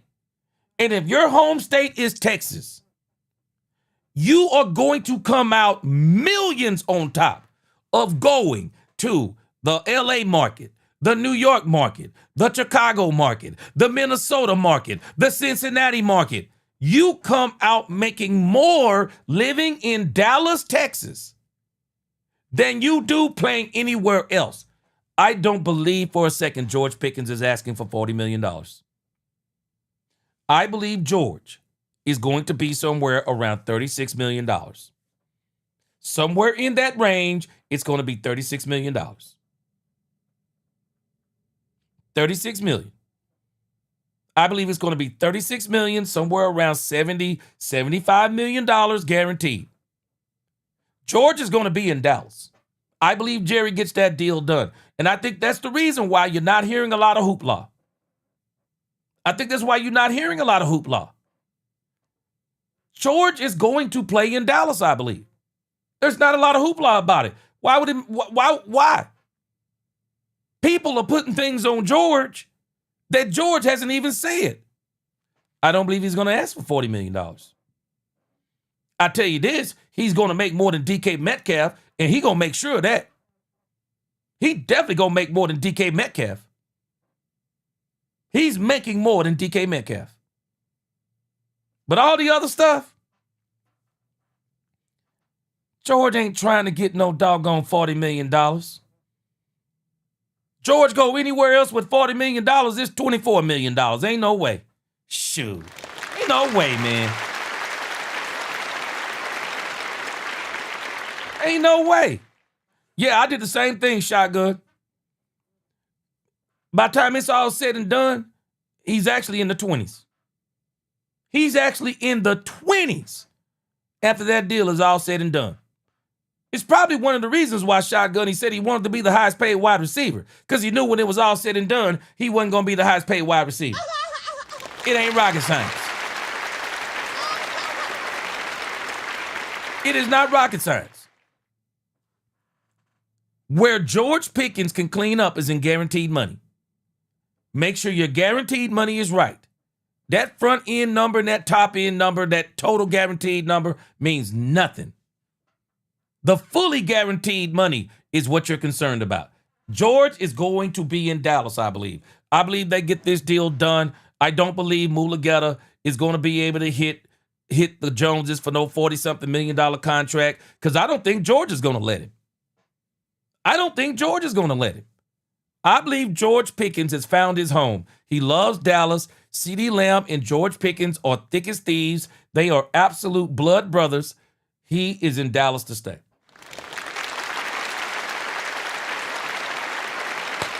But draft night is going to be exciting. Okay, let's move on to the next topic, man. That Myles Garrett, boy, that Myles Garrett topic, I'm sorry it's been so long, but everybody's been talking about it and everybody's going crazy over it. And I can see the Myles Garrett thing both ways. I don't think they're trying necessarily to move Myles Garrett. But I also think that they're saying, but if a team makes us an offer that we can't refuse, because I'm going to tell y'all something. I believe Myles Garrett is in on this. I believe Myles Garrett is in on this. I believe Myles Garrett learned something. Y'all tell me what y'all think. I believe Myles Garrett learned something from Max Crosby. Renee Davis, I'm glad you finally made the live too. What's going on, Renee Davis? Appreciate you. Renee Davis, tell me what you think about this. I believe Myles Garrett learned something from Max Crosby. And I think even George Pickens, he learned something from Dak Prescott. And I would dare say that that George is actually playing this game even better than Dak Prescott, but we're going to see as it continues to go. But did y'all notice that when Max Crosby's deal was, the trade talk was going on? Max Crosby, while he made some cryptic social media post, he didn't say a word. Talking don't really help your negotiation in the grand scheme of things. Max Crosby didn't say a word. Max Crosby was trying to get to a contender. He's 28 years old. He's been under the knife now, 4 times? Max Crosby knows full well that he probably don't have no 37, 38, 39-year-old football in him. Max Crosby's ready to get that bowl game now. He wanted to go to a contender. So what did he do? He kept his mouth closed, cryptic social medias, and he was trying his best to get to a Cowboys, a Bears, a Buffalo Bills, and he thought it was going to be the Ravens. Myles Garrett, think about how much sense this makes for Myles Garrett. Myles Garrett already got his money. So he don't have to go out here and be talking about the money no more. He got the money last year. But now he wants to get to a contender. He 30 years old, y'all. He gonna be 31. Myles Garrett is in on this game, I believe, because he also wants to get to a contender. And the way you get to a contender, now that you already got your money, keep your mouth closed. Work with the team that you're on that absolutely agrees with you behind closed doors. Hey, man, we're in a rebuild. You've already said you don't want to be a part of a rebuild. So if you'll just be quiet, let us put it out there without putting it out there. Let us make it attractive for teams to come and offer us a deal for you. And then let us move you to a competitive team. I believe Myles Garrett learned something from Max Crosby because I think what Max Crosby did was genius. Max Crosby didn't say nothing and almost got moved to the Ravens. Myles Garrett, he ain't saying a word. But I believe he's complicit on this. Because they have absolutely made, whether they don't, even if they're saying they're not going to do it, but they have given themselves the option of doing it. It's smart. It's real smart. And I like what he's doing. It is real smart what he's doing. So, draft night's going to be exciting.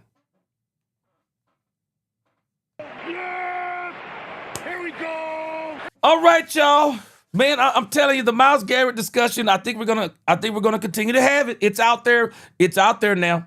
I think we're gonna continue to have it. And the more, right now the conversation is about the Cowboys. But I believe as we get closer to draft day, the Myles Garrett conversation is going to extend out to the Philadelphia Eagles. It's going to extend out to the Bears. It's going to extend out to other teams. But understand this. Let me tell y'all about our Dallas Cowboys and why I am so proud of them in this situation. Dallas Cowboy fans, we ought to be happy about this when it pertains to our Dallas Cowboys. The Dallas Cowboys are in the driver's seat of any trade that could happen in the NFL this year. There is no better trade package than the Dallas Cowboys. 12, the 20th, George Pickens, Dak Prescott, George, CD, the offense, the defense they're building, Christian Parker. When you look at everything the Cowboys are doing, they are one of the most attractive teams. I know we only won 7 games in the last 2 years, but the Cowboys are creating a package that says, come be a part of what we're building to win right now. Not no 3 years from now, right now. I love it. Yes!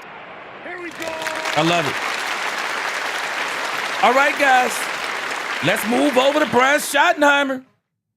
Brian Schottenheimer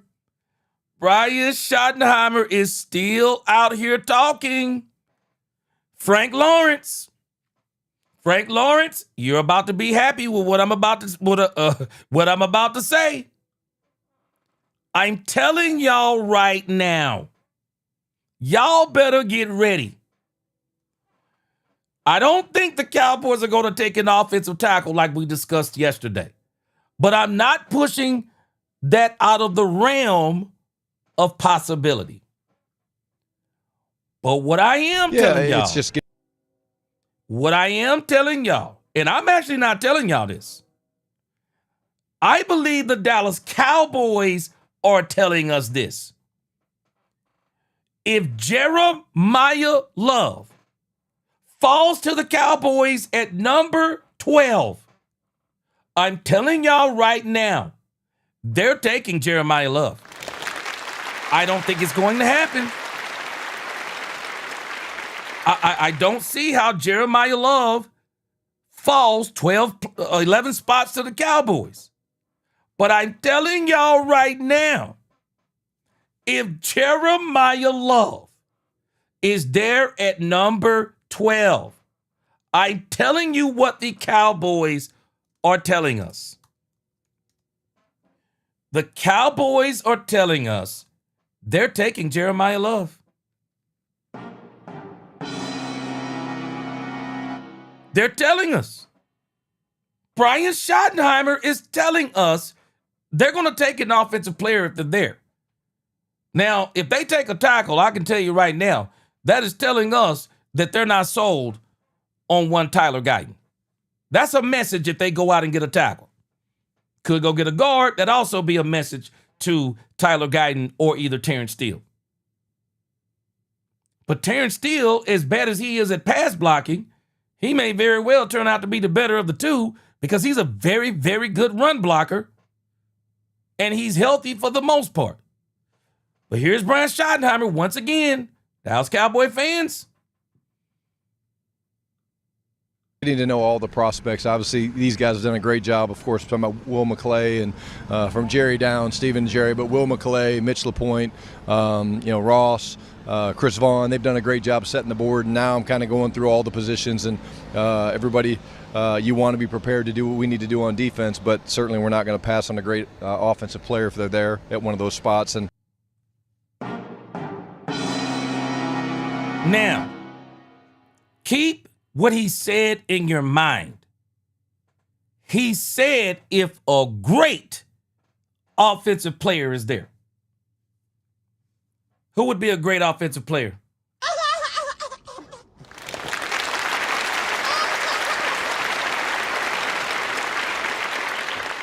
Who in y'all's mind would be a great offensive player? So we can eliminate out of our mind just good players. He said a great offensive player would have to be there. Absolutely great. So, when I start thinking about great offensive players, well, if I'm looking offensive line, the only two players that I could be thinking of, and I don't think it's going to happen, because there are some teams out there that are desperate for offensive line play.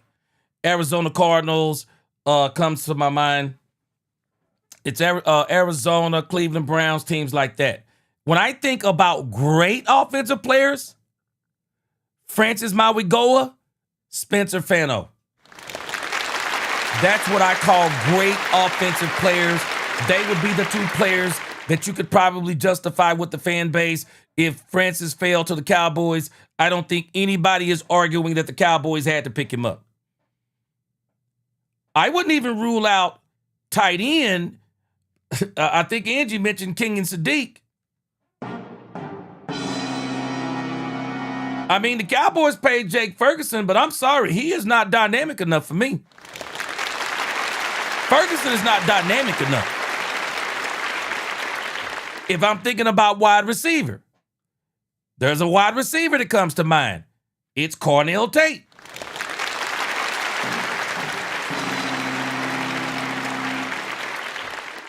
But if we're being 100% honest, I believe there's only one player that they're talking about. It's Jeremiah Love.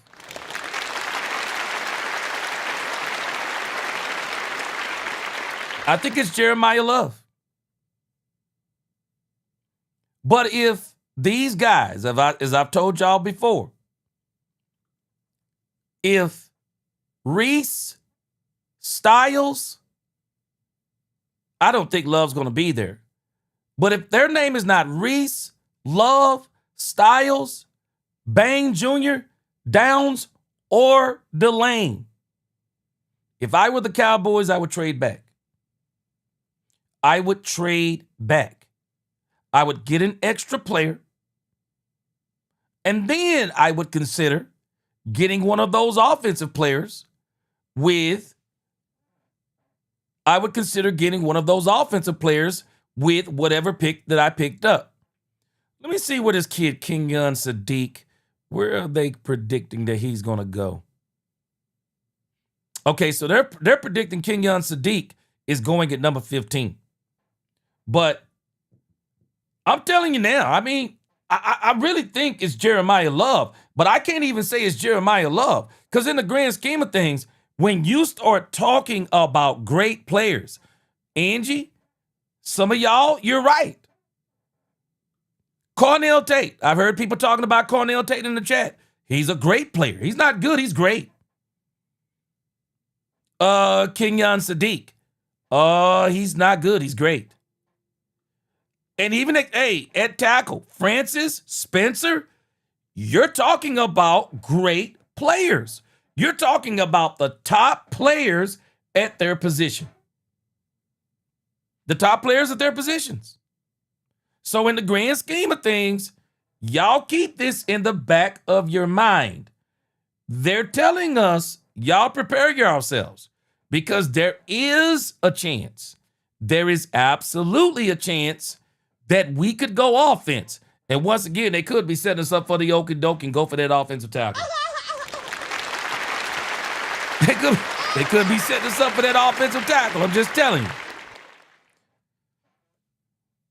Yes! Here we go! All right, so next let's move on to these wide receivers. And there are some absolutely great wide receivers in this doggone draft. Man, there are some great wide receivers. And these wide receivers are having some great pro days. I mean, they are having some absolutely great pro days. And this one wide receiver continues to come up. And we talked about him the other day, but I'm going to show you a couple of others. But the one wide receiver that continues to come up in these discussions, it is none other than Omar Cooper Jr. He continues to come up. And I was thinking about this the other day, and I forgot to mention this, Cowboys Nation. Y'all tell me. Some people look at Omar Cooper and say, yeah, he's a replacement for George Pickens. I don't think this is how the Cowboys are thinking.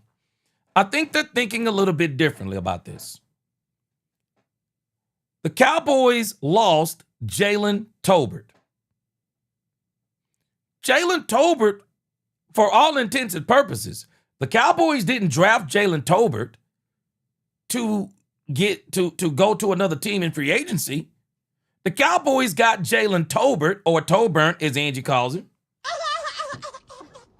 The Cowboys got got Jalen Tolbert. Lisa Worley, if you're out there, just forgive me. I'm just repeating what Angie said. The Cowboys didn't get Jalen Tolbert to let Jalen Tolbert walk away in free agency. The Cowboys have all but told us that Jonathan Mingo is not him. They basically stripped his roster bonus away from him in order for him to stay on the team. Jonathan Mingo has not been able to beat out Ryan Flanoy, didn't beat out Jalen Tolbert, didn't even beat out Kevontae Turpin. Kevontae Turpin has proven that he is not a dependable third receiver. I don't even think he's a dependable fourth receiver. Really, the Cowboys are in need of another top wide receiver at the 4 spot. So it would really make sense for the Dallas Cowboys in the grand scheme of things to try to get them another top flight wide receiver, because I'm going to give us some language that we may not want to hear. But if the Cowboys extend George Pickens, the question becomes, in another 2 years, do they extend CeeDee Lamb? Because if the Cowboys get the Super Bowl over the next 2 seasons with George Pickens and CeeDee Lamb will be at that, hitting about what, that 30 mark? What is he now? What, 27? George will just be 26 or 27. CeeDee Lamb, 29, 30. Will the Cowboys extend CeeDee Lamb? So the Cowboys would, Ryan Flanoy would probably be ready to step to a number 2. You go out and get a wide receiver like a Cooper, he's ready to be your number 3 in the next 2 to 3 years. But also, if you could get a Cooper in the 3rd round, which I don't think he's going to last that long, but if you could get Cooper in the 3rd round, oh my gosh, you got the steal of the draft. You got the steal of the draft on a wide receiver of this caliber. But Cooper is an absolute monster. And as you see right here, former Indiana wide receiver Omar Cooper Jr. is visiting the Cowboys today per source. It's one of at least 8 pre-draft visits for Cooper, who kept the Hoosiers' perfect season alive with one of the greatest catches in football history. There are some great wide receivers out here.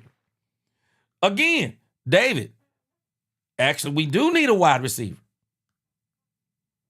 If you look at that logic. No Tolbert.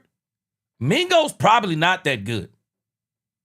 I mean, let's just be honest. They stripped the thing they did was strip his roster bonus. Mingo is on a 1-year deal. He done. Tolbert can't be counted, and the Cowboys need to stop doing this.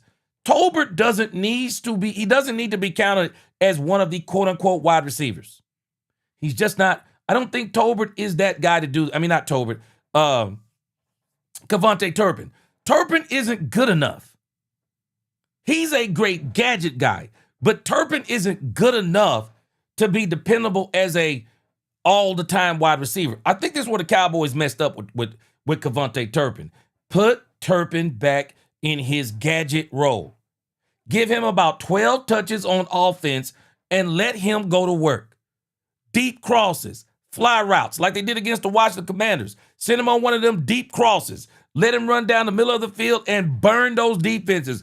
Clear out those defenses. But you can't use him on a regular basis as a wide receiver. It's not big enough. Doomsday said, gee, can you imagine how good this offense would be with Lamb, Pickens, Flanoy, and Omar? Exactly.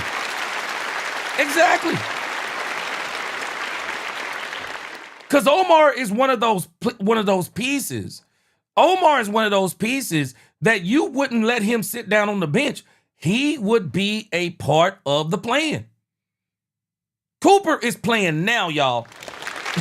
Cooper is playing now if you get him. Absolutely. Cooper would be a part of the red now plan. He wouldn't be a red shirt. He a part of the red now plan. But the Cowboys, I'm telling you, I think they would want to get Cooper. I think they would want to get Cooper. Unfortunately, I don't think Cooper is actually going to be there. I just think his draft stock. I'm sorry, but I think his draft stock is rising too much. The draft stock is rising too much. There's another wide receiver out here. Another wide receiver out here that the draft stock is starting to rise on. Now, I'm not an avid college football watcher, but I think I'm going to watch more this year. Y'all tell me, because some of y'all out there watch a lot of college football. Are y'all familiar with this kid right here? I'm hearing his name is starting to come up. The best athlete on the field. I think Chris Bell is a receiver with the most upside in the draft. Whoa! 6'2", 222, and he claims he could run in the 4.3s. Josh, I believe him. I almost spit out my coffee. When he turned the corner for those touchdowns on these shallow crosses, go watch the Miami game.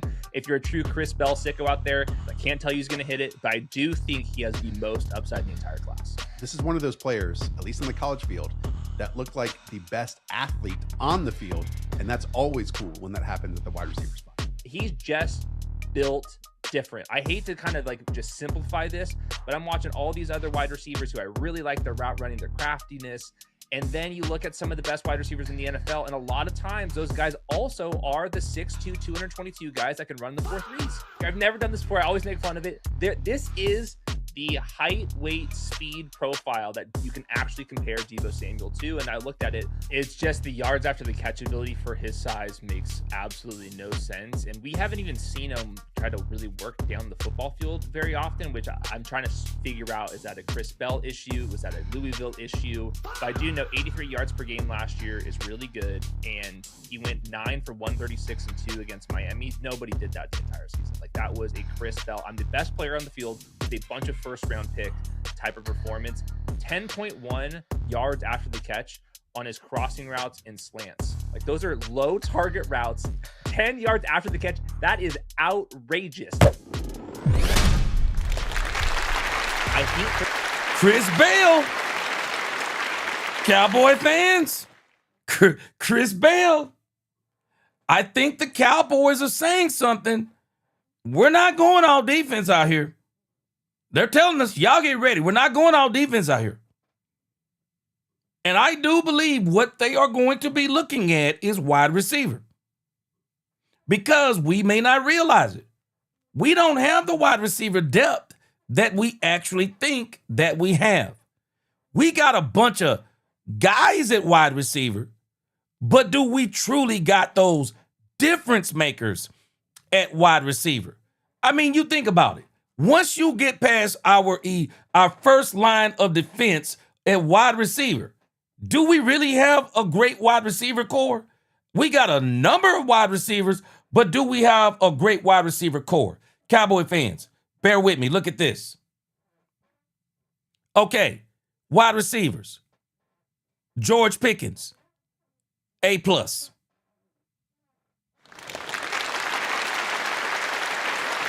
CeeDee Lamb, A++. Now, the reason why I'm giving CeeDee Lamb an A++, CeeDee Lamb, been here, been doing it, and is a proven commodity. I could give both of them A++. These guys, man, they are both, there's with these two guys, there's no number two. I don't even call it a 1A, 1B. The Cowboys are blessed to have two number one receivers with two entirely different styles that can destroy any cornerback in this league one-on-one. These two wide receivers are incredible. Like I said, Lamb's been doing it. George, he's been doing it, but with a lesser quarterback. Now that he's with Dak, he's incredible. But our wide receiver ones, not a 1A, 1B, our wide receiver ones are incredible. Ryan Flanoy. I'm giving Ryan Flanoy a B+ right now. Ryan Flanoy is on his way. He is on his way. Big time wide receiver. I think he's going to get even better as we go on. For anybody who don't think we need wide receivers, what? These are the backup wide receivers? Jonathan Mingo? Paris Campbell, who might not even make the team? Kevontae Turpin is the kickoff returner. He's the kickoff returner slash gadget guy. And then you got Trayshawn Holden. And contrary to what we may believe about Trayshawn Holden, he still seems to have a lot of work to do because he didn't work his way up the roster. He did not work his way up the roster. So Trayshawn Holden, he still got a lot of work to go. But I would dare say Omar Cooper is probably better than Trayshawn Holden straight out of the draft. Omar Cooper is that good. And what I basically just showed you on Chris Bell. Oh, man. I'm going to tell y'all right now. Chris Bell may be another one of these steals of the draft that the Cowboys could be looking at. And I don't know about y'all, but when you start talking about those slant plays, reminded me a lot of George Pickens. Reminded me a lot of George Pickens. That boy Chris Bell, it's really my first time hearing about him. But that boy Chris Bell is making some noise. Yeah, Virgil said he's heard of him. Man, he is making some noise. This dude can play the game. Bass said, I think it's crazy because I think we gave up something for Mingo too. We did, a 4th round pick. And that was too much to give up for a guy you didn't plan on doing anything with. Football Fanatic, he said he got a weird feeling about Cornell Tate. I think there's a lot of people that's got a weird feeling about Cornell Tate.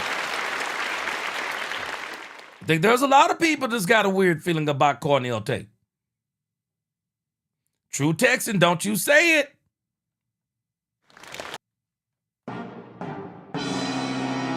True Texan said they would get a wide receiver and trade Pickens. Now, I don't think that's going to happen. But the only person that could make that happen, if you ask me, is Cornell Tate. I don't see anybody else that could do it. Henry Williams said he's a baller. Reminds me of Amari Cooper. He might be in a 3rd round. Great show, G. Dylan Thieneman is my pick at 12. Yeah. Hey, I'm telling you, who are you talking about? Omar Cooper?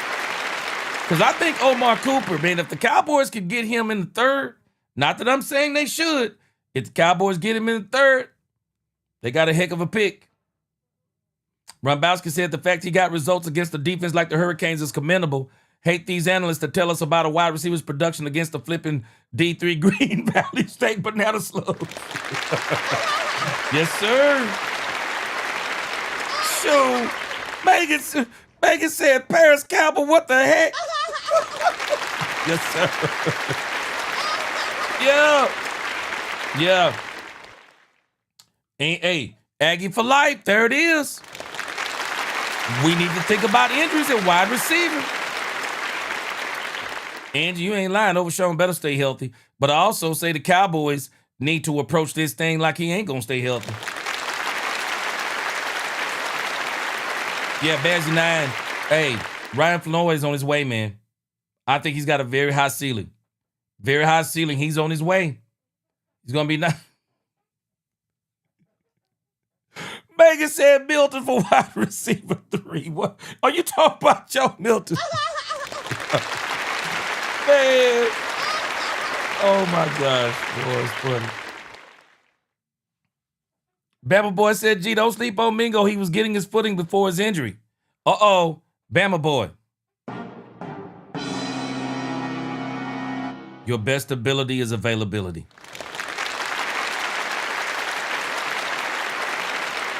I don't know about Mingo, man.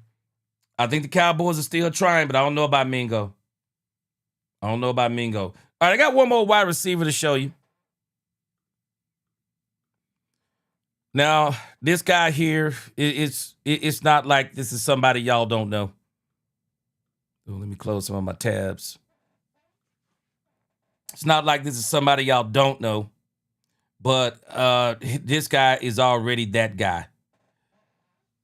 This is the only guy that could even make what True Texan said come true.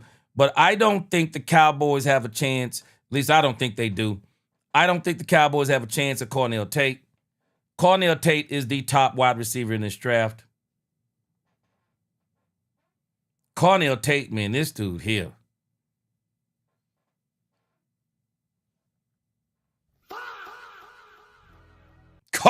Cornell Tate, man. Nah, that's whew. Ain't no way. Miami Dolphins done traded away Waddle and let go of Tyreek Hill. I believe that is the pick for the Miami Dolphins. That is the pick. Because you can't just, Angie, come on now. Angie, they can't just give Malik Willis. They can't just give him Jalen Tolbert. Come on, man. Come on, man.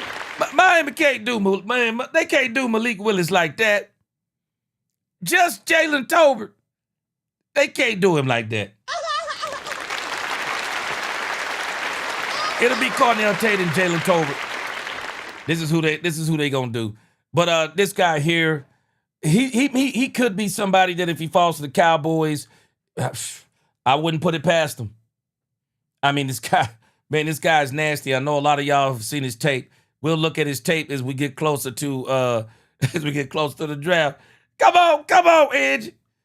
Come on now. We can't do Malik. If the Miami Dolphins leave Malik Willis with Jalen Tolbert, the only thing they told us was they were just buying their time and they're gonna go draft a whole nother quarterback because they have sabotaged this man. Come on, man. You gotta give it more than Jalen Tolbert. Jalen Tolbert will look better with Cornell Tate. He'll look better with Cornell Tate, but that is who I believe. There's some great wide receivers out there, but again, y'all don't be surprised. The Cowboys, I don't think they'll do a wide receiver in the first round, but do not be surprised in that third round.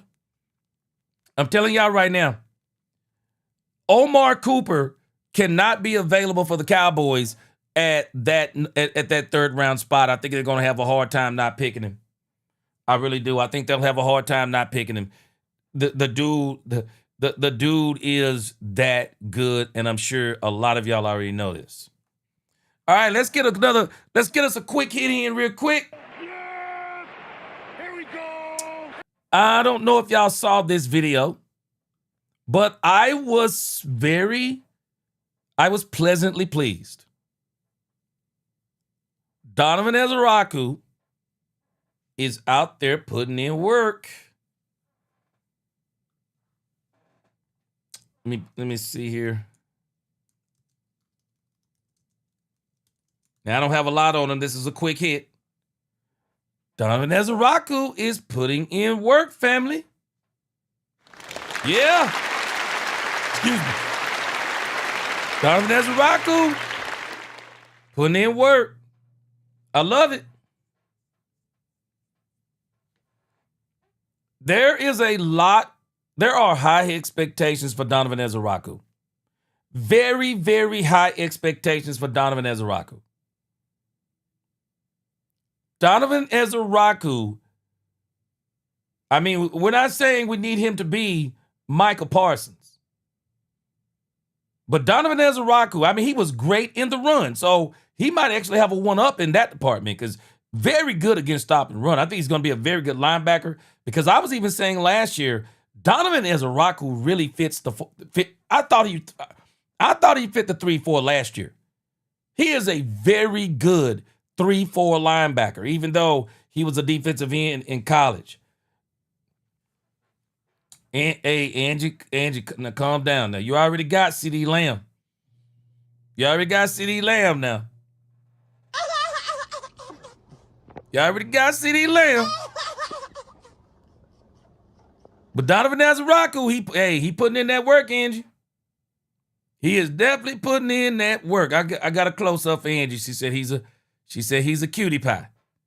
Ladies, y'all agree? Donovan Ezeraku is putting in that work. So I'm very glad to see.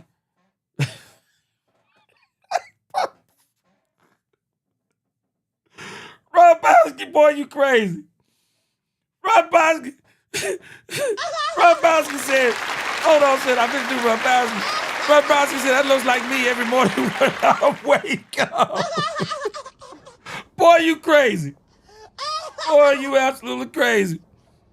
Angie said, I got my eyes, man. Angie, hey, I used to tell people in my ministry a long time ago, you know, you got to get your mind right when you're out there because, you know, your eyes don't stop working. Yeah, get your mind right. Pure Gamer said Cordell Tate doesn't have a lot of contested catches like GP did in college because I think Tate is a better route runner and gets wide open. Okay, Pure Gaming, I like that. I like that. Bazzy, he said EZ41. Hey, man, he is putting in that work. Tatiana, she said, Angie, you say you got room for one more. Yeah, he putting in that work. Angie said he got the smile and them dimples. Okay.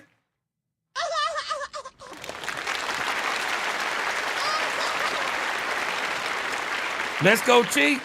Newhouse fam said Cornell Tate runs good routes plus his speed. He gets a lot of separation.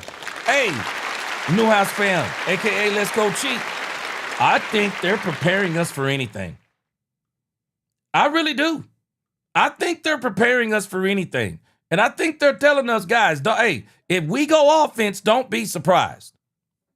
But nevertheless, guys, I am very excited that Donovan Ezaraku is putting in work, and he should be ready from everything I'm hearing. Donovan Ezaraku is going to be ready at the beginning of training camp. Ezaraku is expected to be 100% for training camp. Yeah. Love it. Absolutely love it. All right. Let's go to another semi-quick hit. Man. This dude, Rashan Gary. Poobie D said, I hope he dances to a good season on the edge. Yeah, man. Yeah. Dudes, they said G-Eazy has put on a lot of muscle mass. Wow, he caught. Oh, Tuesday, you crazy. Tuesday said he caught my eyes too. Tuesday said he done put on a lot of muscle. He done caught my eyes too. All right, I feel you, Tuesday. He said they say Cornell runs a 4.5. He's faster than that on the field. Yeah, plays faster. Yeah.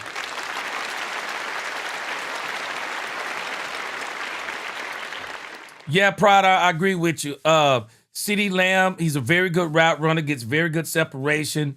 George Pickens also gets George is one of those guys, though. George kind of glides, very sneaky with the way he does things. But what George does is he overpowers people with his body and his length and is able to go up or shield guys off, especially in one-on-one situations. He's nice.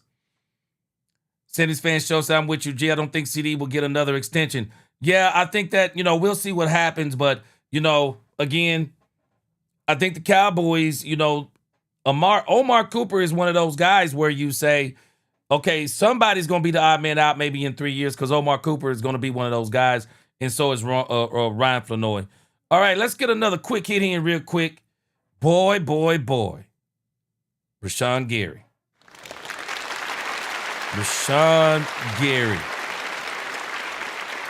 I am so excited for Rashan Gary. This dude here, Angie, it is the end of an era. Kippy, you out there? It is officially the end of an era, Dallas Cowboy fans. When someone takes the number of an ex-player, that signifies the end of an era. Angie, I don't know if you saw this today. Guess what number Rashan Gary has?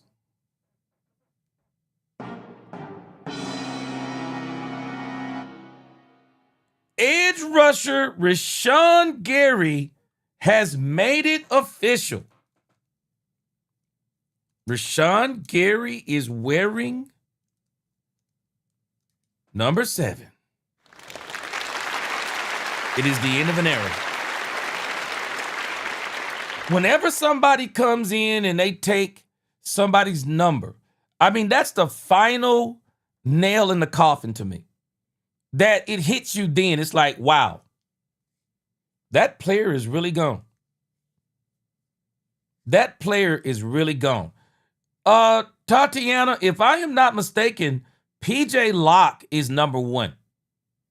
I actually thought George Pickens would go to number 1. But if I'm not mistaken, it is PJ Locke. Man, Jaden Daniels, I saw the same thing. That Diggs is still rocking Packers gear. I still say the Packers are probably going to bring. My wife disagrees, but I think the Packers are going to bring back. I think they're going to bring back Trayvon Diggs. I do. I believe they're going to bring back Trayvon Diggs. I have a strange feeling they are. Diggs, keep that rehab going, and come back and prove everybody wrong. Poopy D said Diggs said he wants his number back. End of an era, man. Bass, I thought Pickens was surely going to get number 1. I was shocked because if I'm not mistaken, PJ Locke is the one who has the number 1. I think it's PJ Locke. Let me see.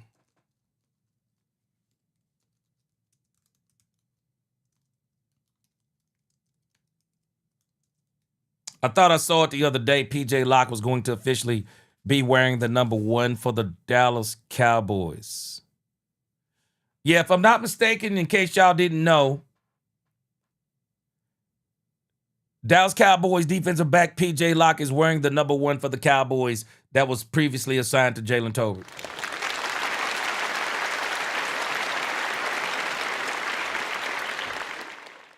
PJ Locke. Oh, Angie, I just caught on to this too. I just caught on because somebody else said he should have got number 11. Oh, yeah, that would have been petty. But, Angie, think about this. I actually think it's very smart. I actually think it's very smart for Rashan Gary to not get the number 11. I wouldn't touch that number with a 10-foot pole. Because the moment he would have did it, the media would have went crazy. Yeah, Rashan Gary seems to be taking a shot at Micah Parsons. Nah, ain't no way. Bazzy9, you said you agree with my wife. Bazzy9 said, I agree with your wife, G. He's not going back to Green Bay. I think he is. I think Micah Parsons is going to look out for him. And Micah Parsons is going to use some pull, and I believe he's going to be back with Green Bay. I believe it. I believe Trayvon Diggs is going to get another shot in this league. I said it all last year, and people didn't like when I said it. I just don't think Diggs was healthy last year. Diggs was coming off back-to-back knee surgeries. Diggs needed to get right, and I'm hoping he continues. He's been continuing that rehab, and man, come back and prove everybody wrong. Geno Smith said they wrote and he didn't write back, so let's see what he does. All right, so Rashan Gary's new number is number 7. It is number 7. Number 7, Rashan Gary.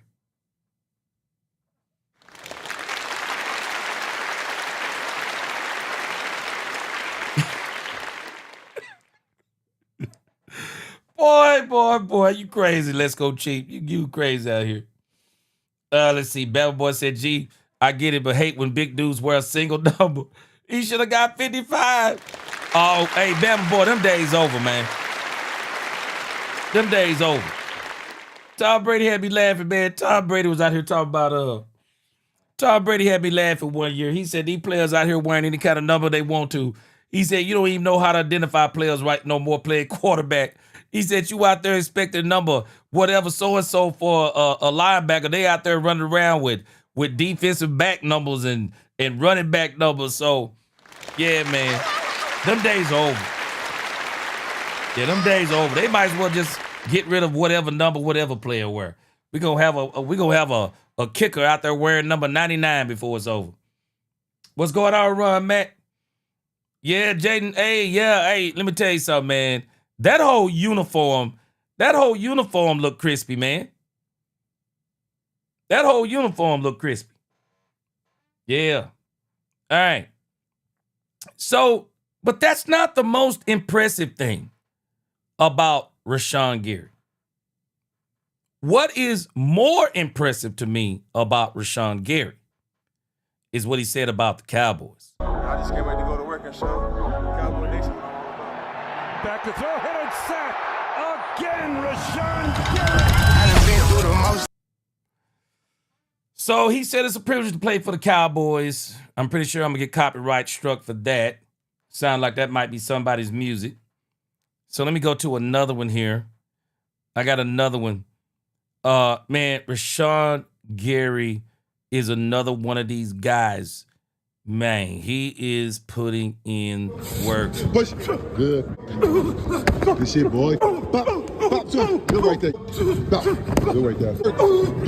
Yep. Good shit. Bop. Better. Keep vertical. Now. Good right. Cover. Money. Push. Good. Gary putting in work, man. Good shit, boy. Bop. Good right there. Bop. Good right there. That boy putting in work. Yep. Good shit. Bop. Better. Keep vertical. Now. Good right. Cover. Money. Push. Good. Good shit, boy. Boy putting in work. Good right there. Bop. Good right there. Yep. Good shit.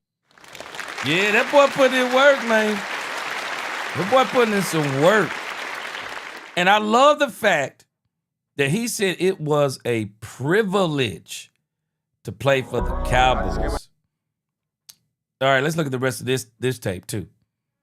The boy's out there putting in work. Edgy said that sounded nasty. That boy out there putting in that work.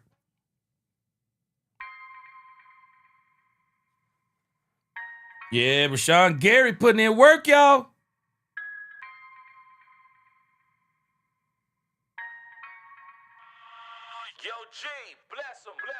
You got a lot to prove.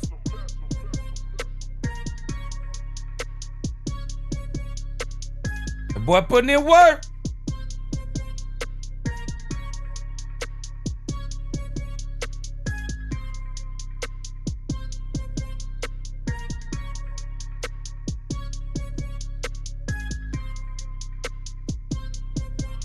Yeah, it's a privilege to play for the Start. I just can't wait to get to work and show Cowboy Nation what I'm all about. That man is putting in that work.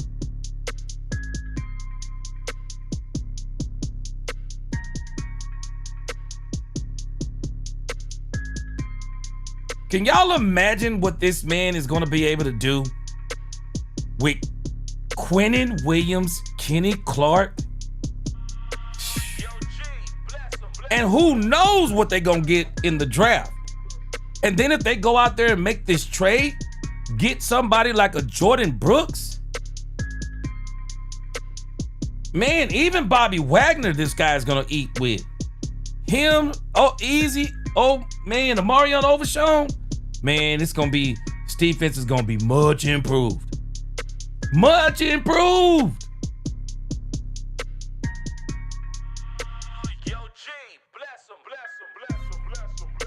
Yeah, I'm with you, Angie.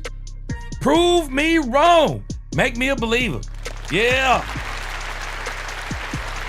Pure gaming. I'm with you. I hope we draft another edge or get another edge. I'm with you. Yeah. Otito Ombanya. Yeah, he's a space eater. Yeah.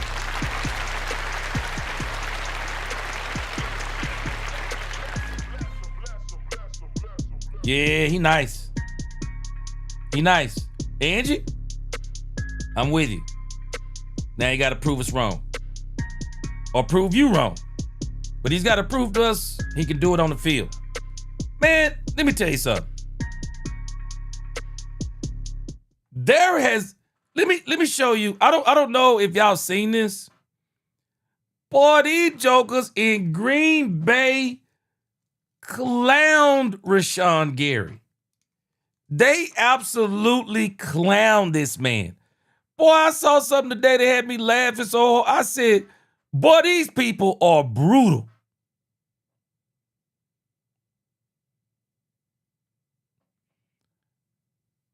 Let me show you what let me see if I can find it. Somebody had a meme so crazy about Rashan Gary that was just like, these people, boy. Let me see something here.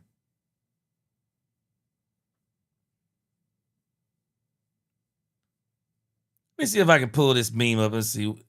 I can't, I don't want to tell it to you. I want you to see it first. Man, this thing is crazy what they said about Rashan Gary. Man, boy, y'all look at what they said about Rashan Gary, man. Look at this.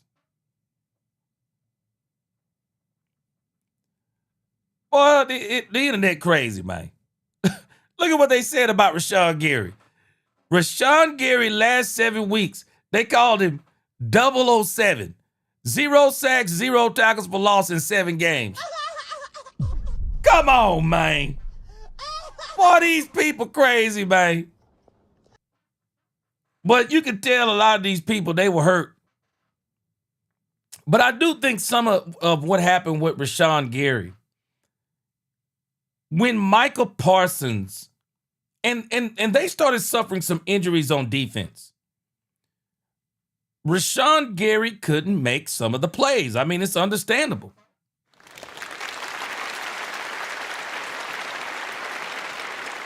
I mean, he couldn't make some of the plays, man. So he'll be fine with us as long as we keep players out there. Rashan Gary will be fine.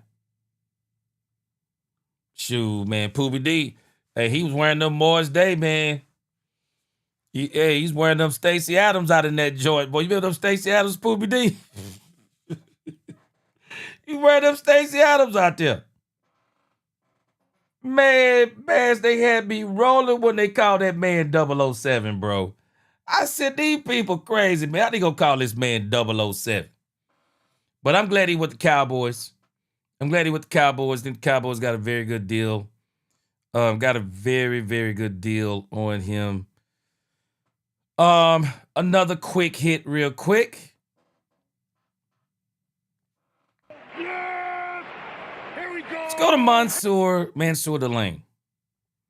Fox News or Fox Sports has put together a mock draft of what they believe is going to happen in the first 10 rounds of the draft. And based on what they are saying is going to happen in the first 10 rounds of the draft, I really believe there is I think there is a chance that one of these players could fall to the Dallas Cowboys. I think one of these players could fall to the Dallas Cowboys. And I think the player that could fall to the Cowboys is Mansour Delane. And is Mansour Delane. I got to really, let's see, they got Fernando Mendoza. Let me look at something real quick. What are they missing? Because I didn't realize this when I saw it. That looks like they have Mansour Delane actually going to the Chiefs at number 9. So let me look and see what they got different than the projected. Let me see.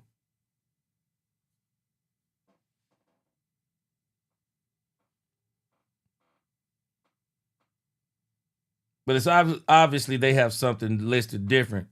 But I really think there is a big chance that Mansour Delane is going to fall to the Dallas Cowboys. I really do. They got Mansour Delane falling to the Kansas City Chiefs at number 9. But I think that Mansour Delane may very well fall to the Dallas Cowboys. And it looks like, okay, so the player that could possibly fall to the Cowboys in this draft, let me see, who is missing off this list? So they're basically saying that what's going to happen in this draft is that everybody pretty much is going to go defense in the first round, other than the Raiders. So they're saying the Jets are going to go David Bailey, Orville Reese at the third. Everybody's saying Jeremiah Love is going to be the Titans pick at 4. Sonny Styles is going to the Giants. Fano at number 6. Cornell Tate at number 7. Caleb Downs, number 8. Mansour Delane at number 9. Reuben Bank Jr. at number 10. So if you go by what they're saying, so the person that is missing off here the two players, or the person that is missing off here, if you go to the mock draft from Tankathon, one of the players that is missing off here, let me make sure.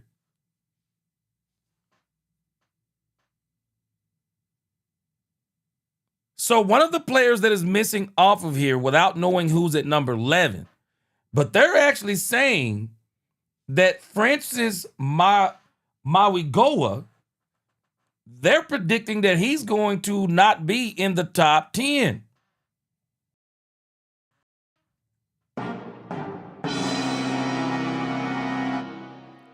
They're saying that Francis Mauigoa is not going to be in the top 10. So if this were to be the case, do y'all see a scenario where the Cowboys would actually take Francis Mauigoa? Do y'all see that happening?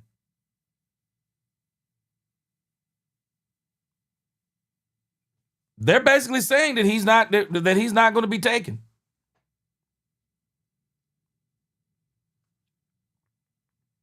Oh yeah, Messidor. A lot of people have been talking about Messidor.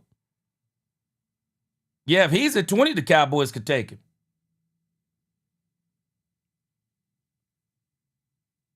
Would y'all be mad at the Cowboys if they took offensive tackle Francis Mauigoa at number 12? Because this draft is alluding to there is a possibility that he could be there. Because according to what they got compared to Tankathon, he's the one that's missing. Francis Mauigoa is the one that's missing. So if Francis Mauigoa is there, then what does that mean for Tyler Guyton or either Terrence Steele?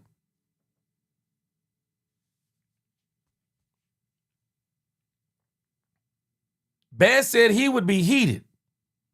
Absolutely heated. Poobie D said he'd be mad too. Francis Mauigoa is not on that list, if I'm not mistaken. Yeah, he's not on there. So actually, rather than Mansour Delane, who that is right there is Francis Mauigoa that is missing.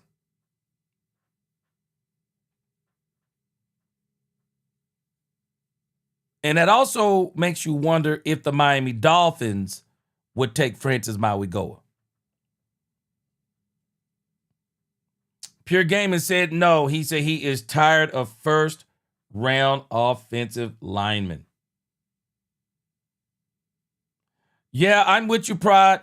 March 31st, McCoy's pro day. You talking about, yeah, McCoy is the missing piece. Yeah, it's going to be a big day on his pro day. Yeah. No offensive tackle in the first.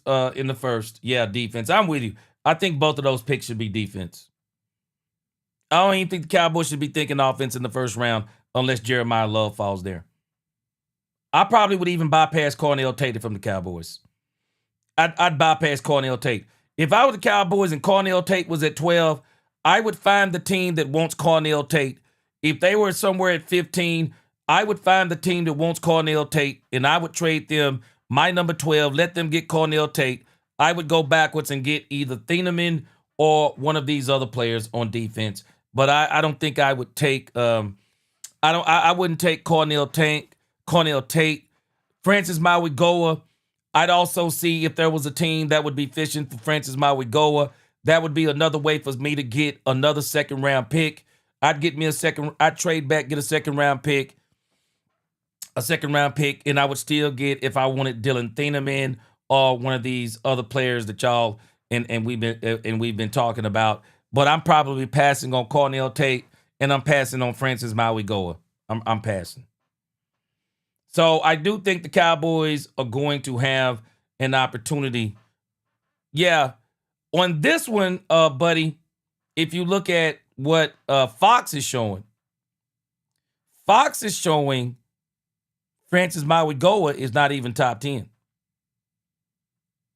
Yeah, they're showing he's not top 10. Tankathon said he is top 10. So we're going to see what the Cowboys do in that situation. I'm very interested to see where they go.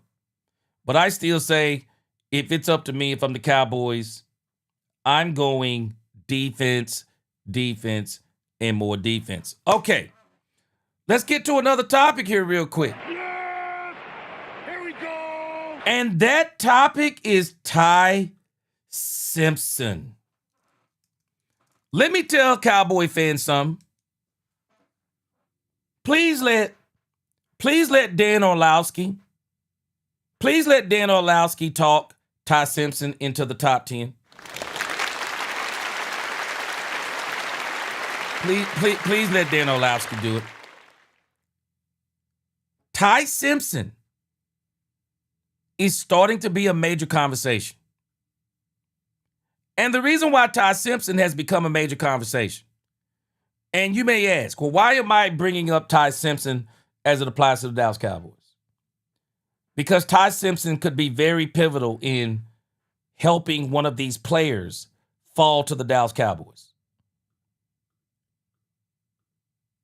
If you're looking at Tankathon and some of these other drafts, a lot of people are kind of in the same ballpark of who will be the first 11 players in the draft.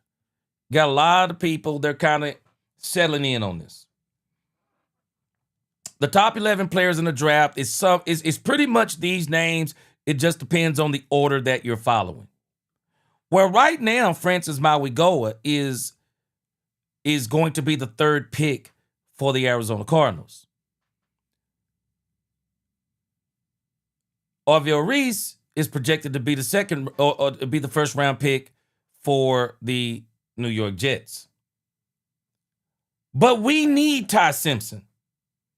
We need Ty Simpson to go to either the Jets or the Arizona Cardinals. We need Ty Simpson to do that. Because I've been thinking about this more and more. What would it take to get Sonny Styles? If the Cowboys wanted Sonny Styles, what would it take for the Cowboys to get Sonny Styles? I really don't think the Cowboys can get Sonny Styles because I just think the Giants are going to replace. I just think they want him to be their next running back. I don't think Sonny Styles can possibly make it past. I'm not running back. Sonny Styles, I believe, is going to be the linebacker for the New York Giants. I don't think Jeremiah Love can make it past the Tennessee Titans. But if one of these two teams can be convinced to get Ty Simpson, that means that Orville Reese and whoever the Arizona Cardinals were going to get it third, that means another player is back in play for the Cowboys. And I'm hoping that it's, so let's just say the Jets pass on Orville Reese. Somebody's going to get Orville Reese. He's going to mess up somebody's draft. I don't think Francis Mauigoa makes it to the Cowboys. These teams are too hungry for offensive linemen, and in particular the Cleveland Browns. I wouldn't even be surprised if the Cleveland Browns were willing to make a trade for somebody so they could get Spencer Fano and Francis Mauigoa. I just wouldn't be surprised. But if we can get Ty Simpson in the top 10, it knocks somebody else out of this top 11, which means the Cowboys may absolutely be able to get a Mansour Delane. Because let's just think about this. If Francis Mauigoa got knocked out of the Arizona Cardinals' hands because they want to capitalize on Ty Simpson, there is no way the Cincinnati Bengals do not get a Francis Mauigoa if he's there, and there is no way they don't get a Spencer Fano if he's there. One of these players, if Ty Simpson can be talked into the top 10, please let Ty Simpson get talked into the top 10. If Ty Simpson can get talked into the top 10, the Cowboys are going to land one of those players because they don't have a quarterback going in this draft other than Mendoza. He's the quarterback going in the first round. If I'm not mistaken, there's not another quarterback going in the first round. And according to Tankathon, there's not a quarterback going in the second round. But the way people are starting to talk about Ty Simpson. Oh, I'm sorry. No, Ty Simpson is at number 34. Excuse me. Ty Simpson is at number 34. And look who's getting him.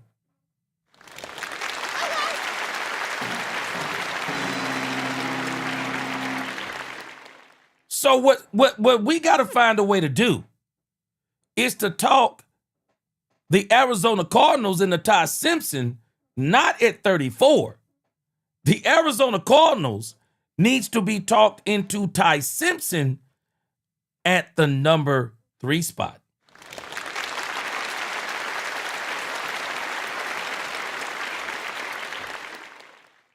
That's where they need to be talked into Ty Simpson. And so we have some scenarios here. I mean, what if the Cowboys could talk the Arizona Cardinals into, hey, if you don't want Francis Mauigoa and you want Ty Simpson, what if we traded you our number 12 and our number 3?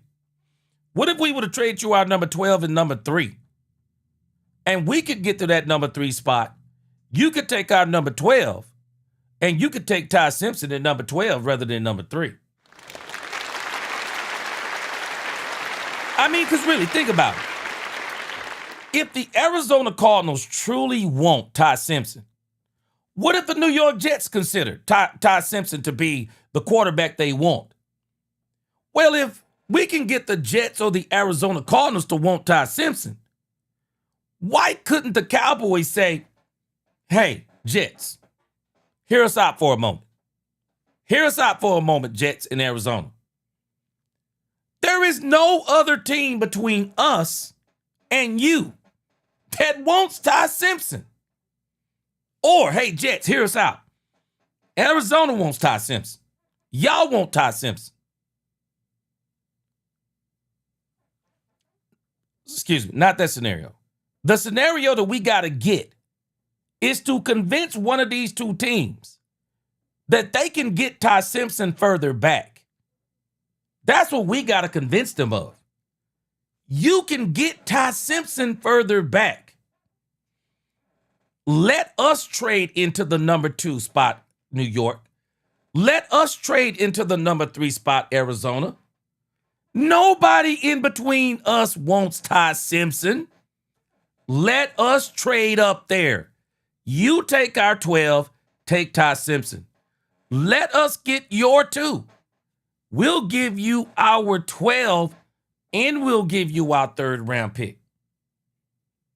And if you're telling me the Cowboys could get a choice between Orville Reese, Sonny Styles, Jeremiah Love, I'd be willing to give the Jets or the Arizona Cardinals. Y'all tell me what y'all think. I'd be willing to give the Jets or the Arizona Cardinals our number 12 pick and the 1st round pick for next year. I would. Why not? Why not? If I get wind that the Jets or the Arizona Cardinals want Ty Simpson, I'm going to try to convince them. If y'all wait till the 2nd round, and let's go back to the 2nd round.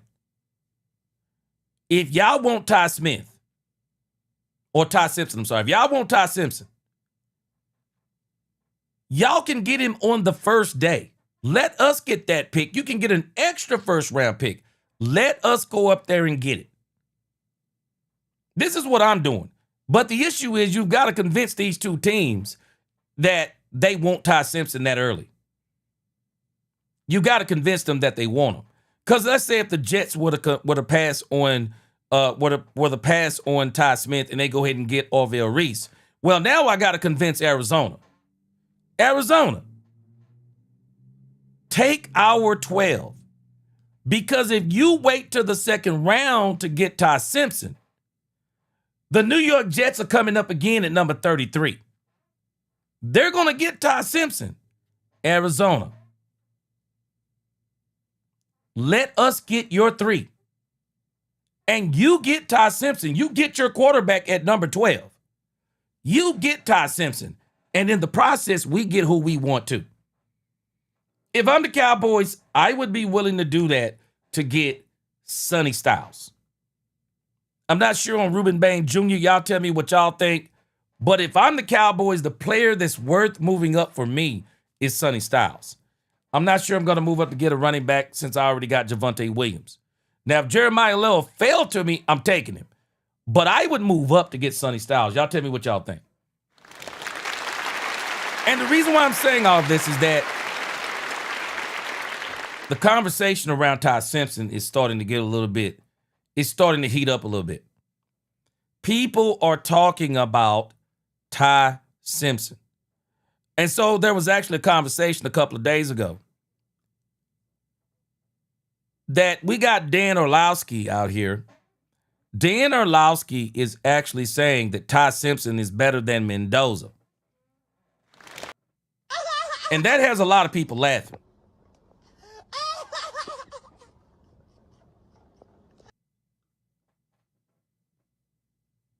Let me see if I can find it. Orlowski has been trying to make this play.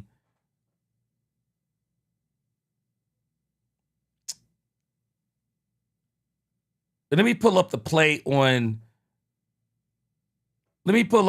that he keeps trying to make about Ty Simpson. And Pat McAfee clowned him about it.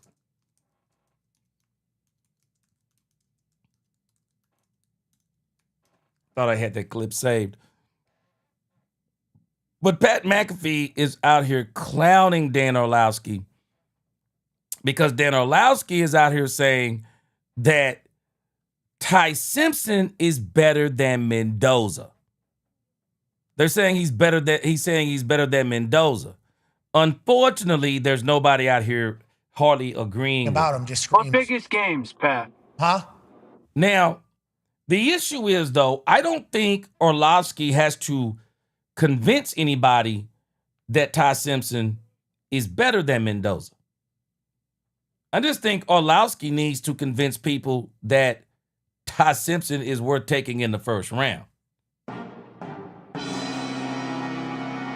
I think that's what he needs to convince people of. And now, if I'm not mistaken, I got a clip I'm going to show you. I'm going to show you a couple of clips because Chase Daniel is moving in on this too, but he's not making the same argument, but I think he's making an argument that can help the Cowboys. Check this out. What biggest games? The college football playoffs. That's what, Now you're playing possum. No, you're right. Those SEC games are bigger than the fucking playoff games, Dan. Am I allowed to ask questions and have an opinion They as well? played each other head to head. Okay, actually. Dan, do you just have so the college football playoffs a big mockery, a scam, doesn't mean anything. These games just don't matter. Like, what do you mean? What are the biggest games? They have a full fucking committee. They have billions of dollars in TV rights for what the biggest games are. Okay, and so no, I'm aware of that, dude. Like, you guys, okay, so in the biggest games, so the college football playoffs started, and they played opening. Well, you can their start at the opening Big game Ten was championship, I guess. You could say Big Ten. Okay, Big Ten championship. Okay, Big Ten championship. In that game, they're down 13-6 going into the fourth quarter. Indiana. And then what? Boom. So do they win what? the game? And then what, brother? But yes. But we're talking about all the moments. You're talking about traits. It's like, okay, how about 2nd and 17? 6 points through the first 3 quarters. People. Ohio State's defense is a historic defense. Like, what are we even talking about? People crucified Arch Manning for doing that on the road. Crucified Arch Manning. Arch Manning's not a part of this conversation. Well, if you go by that too, like Indiana beat Alabama, 38-0. I mean, it's Yeah, so we're just picking and choosing. No. You yeah. And this is why people say you're getting paid to do this. This dude, Pat did y'all hear what Pat McAfee just said to Dan Orlowski? This man just said that this man is being paid to say this about Ty Simpson. Listen how he snuck that jab in. Listen to this. This is crazy. Go by that too, like Indiana beat Alabama, 38-0. I mean, it's Yeah, so we're just picking and choosing. No. You yeah. And this is why people say you're getting paid to do this. You know what I mean, Dan? No, because I'm giving you. This man just destroyed Dan Orlowski. Pat McAfee had to come back later on in this conversation. I was laughing. Pat McAfee had to come back later in this conversation to try to help Dan Orlowski save face. This man destroyed Dan Orlowski. This man said this is why people think you get paid to do this. I don't care who paying him. I hope somebody's listening. I hope somebody is listening and say, hey, maybe we do need to get Ty Simpson in the first round. I'll tell you what I'm hearing, though. I'll let Chase Daniel tell you. I do think that Ty Simpson's stock may be going up. I think it may be going up. The issue is we got to convince Arizona. And I'm going to let you hear Mel Kiper say this very thing. It's the Jets and the Arizona Cardinals that need to be convinced on Ty Simpson. Because if we can convince them on Ty Simpson, Cowboy fans, we going to get us one. Rombowski said the controversy isn't that Orlowski believes this, it's that he's represented by CEA, which is the same agency that represents Ty Simpson. I love that. I'll make sure I talk about that. He's represented. It just stinks when it's supposed to be analysis. Oh, yeah. I like that, Rombowski. I'm going to use that in a future video. Yeah. And this becomes the problem too, Rombowski. I talked about this even when you heard the media defending David Mulugeta.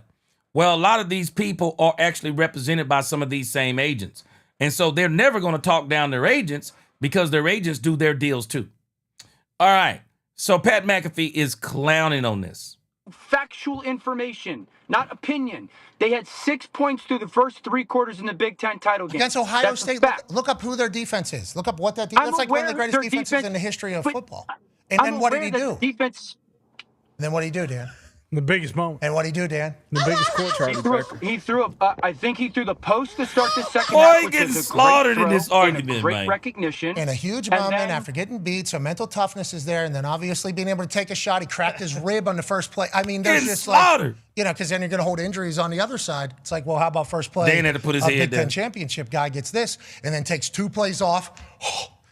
Wow, I just got cracked. No pause, he said on our show. And then he jogs back out there. Dan like, got is that slaughtered, a trait? man. I don't know. You tell me. Of course it's a trait. No one's questioning if he's a tough guy or a good player.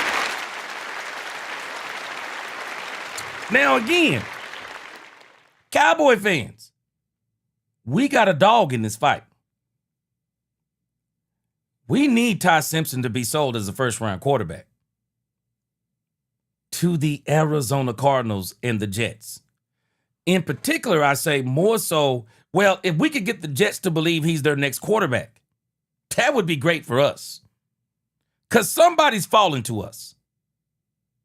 But if the Arizona Cardinals, we need to convince them so that if they're waiting on the second round to get him, and then if the Jets say, well, he's not a first-round quarterback, he's a second-round quarterback. So then we got to convince the Arizona Cardinals, no, the Jets think he's a second-round quarterback. The Jets are before you. How about you take our number 20 pick? Take our number 20. You go get him. Get Ty Simpson at number 20, because you don't want to take Ty Simpson at number, you don't want to possibly take him at number 3 because of the ramifications of that, take him further back, whatever the case may be. Let us get that number 3. We'll give you our 20. We'll give you our 3rd round pick this year. We'll even give you our 1st round pick next year. Keep one of your 1st round picks, give up a 3rd, or maybe give up a 4th. I think we're back. I think we got a 4th that they would trade it away. If I'm the Cowboys, I'm trying to get Sonny Styles. I got to convince Arizona or the Jets Ty Simpson is worth them getting in that 1st round. Going to be a lot of convincing, though. It's definitely going to take some serious convincing. Because I'll be honest with you, I already said it before. I wouldn't pass up on Sonny Styles. I mean, even if you had 2 first-round picks, I don't think I would pass up on Sonny Styles. I just think Sonny Styles is possibly going to be that good. I really do. Big Rombowski. I think he's trying to get off of ESPN. Yep, I think he's trying to get off of ESPN. I do. Yeah, Bama Boy, he was the coach kicker back in the day. He's also a WWE wrestler. Henry says, he said, dang, Dan, he said, I'm Canes fans, and we beat the heck out of Mendoza. He really stepped up. So, Dan, you crazy. The Canes going to have at least 6 draft picks this year. Yeah. right. So let's get another one here. Ty Simpson. So I was looking at what Daniel Jeremiah said. And Daniel Jeremiah is saying he can't find nobody. He said he can't find anybody to agree with Dan Orlovsky. Which I'm not concerned about anybody necessarily agreeing with Dan Orlovsky as much as I need somebody to say, but Ty Simpson is a first-round quarterback. But when he said that he's talked to some decision makers, that there are teams that prefer Simpson to Mendoza, do you get that sense that there are some teams out there that do prefer Ty Simpson to Fernando Mendoza, DJ? You're obviously as plugged in as it gets. Yeah, I mean, obviously you can talk to different people, but I have not talked to anyone that has that. So, and that's not saying that he's saying anything untrue. He just is talking to different folks, apparently, than the folks that I've been talking to. But I have not. And that goes obviously from the Raiders and a bunch of other teams too. And it wasn't particularly close. DJ, the big story right now in the NFL draft, and we'll give a tip of the cap to our friend Dan Orlovsky, who was kind of ESPN, who's kind of made this a national story. Your opinion on the Mendoza-Simpson debate and where Daniel Jeremiah comes down on it. The whole trial balloon of it was an agency favor and all that kind of stuff. I'm represented by the same agency, and Ty Simpson is my 38th player, and Fernando Mendoza is my number 1 overall player. That's not really how this whole thing works. So that was kind of silly to me. Dan's a good friend of mine, and long before he went on TV. Okay, now Daniel Jeremiah is disputing what you're saying, Rumbowski, and what other people are thinking. He's basically saying that Orlovsky is not trying to sell one of his clients' players. And talked about this opinion. We had shared a lot of text messages back and forth. I share a different opinion than he does. And so we had this conversation over text, probably a week ago. And I ended up, the last thing he said, look, I finished up all the tape. He felt the way he felt. My advice to him was, look, hey, if you've done all the work, when you've done all the work, then you can be confident in your opinion. And that's what your job is to. Now, again, I'm not worried about who goes between Ty Simpson and Mendoza. I don't care.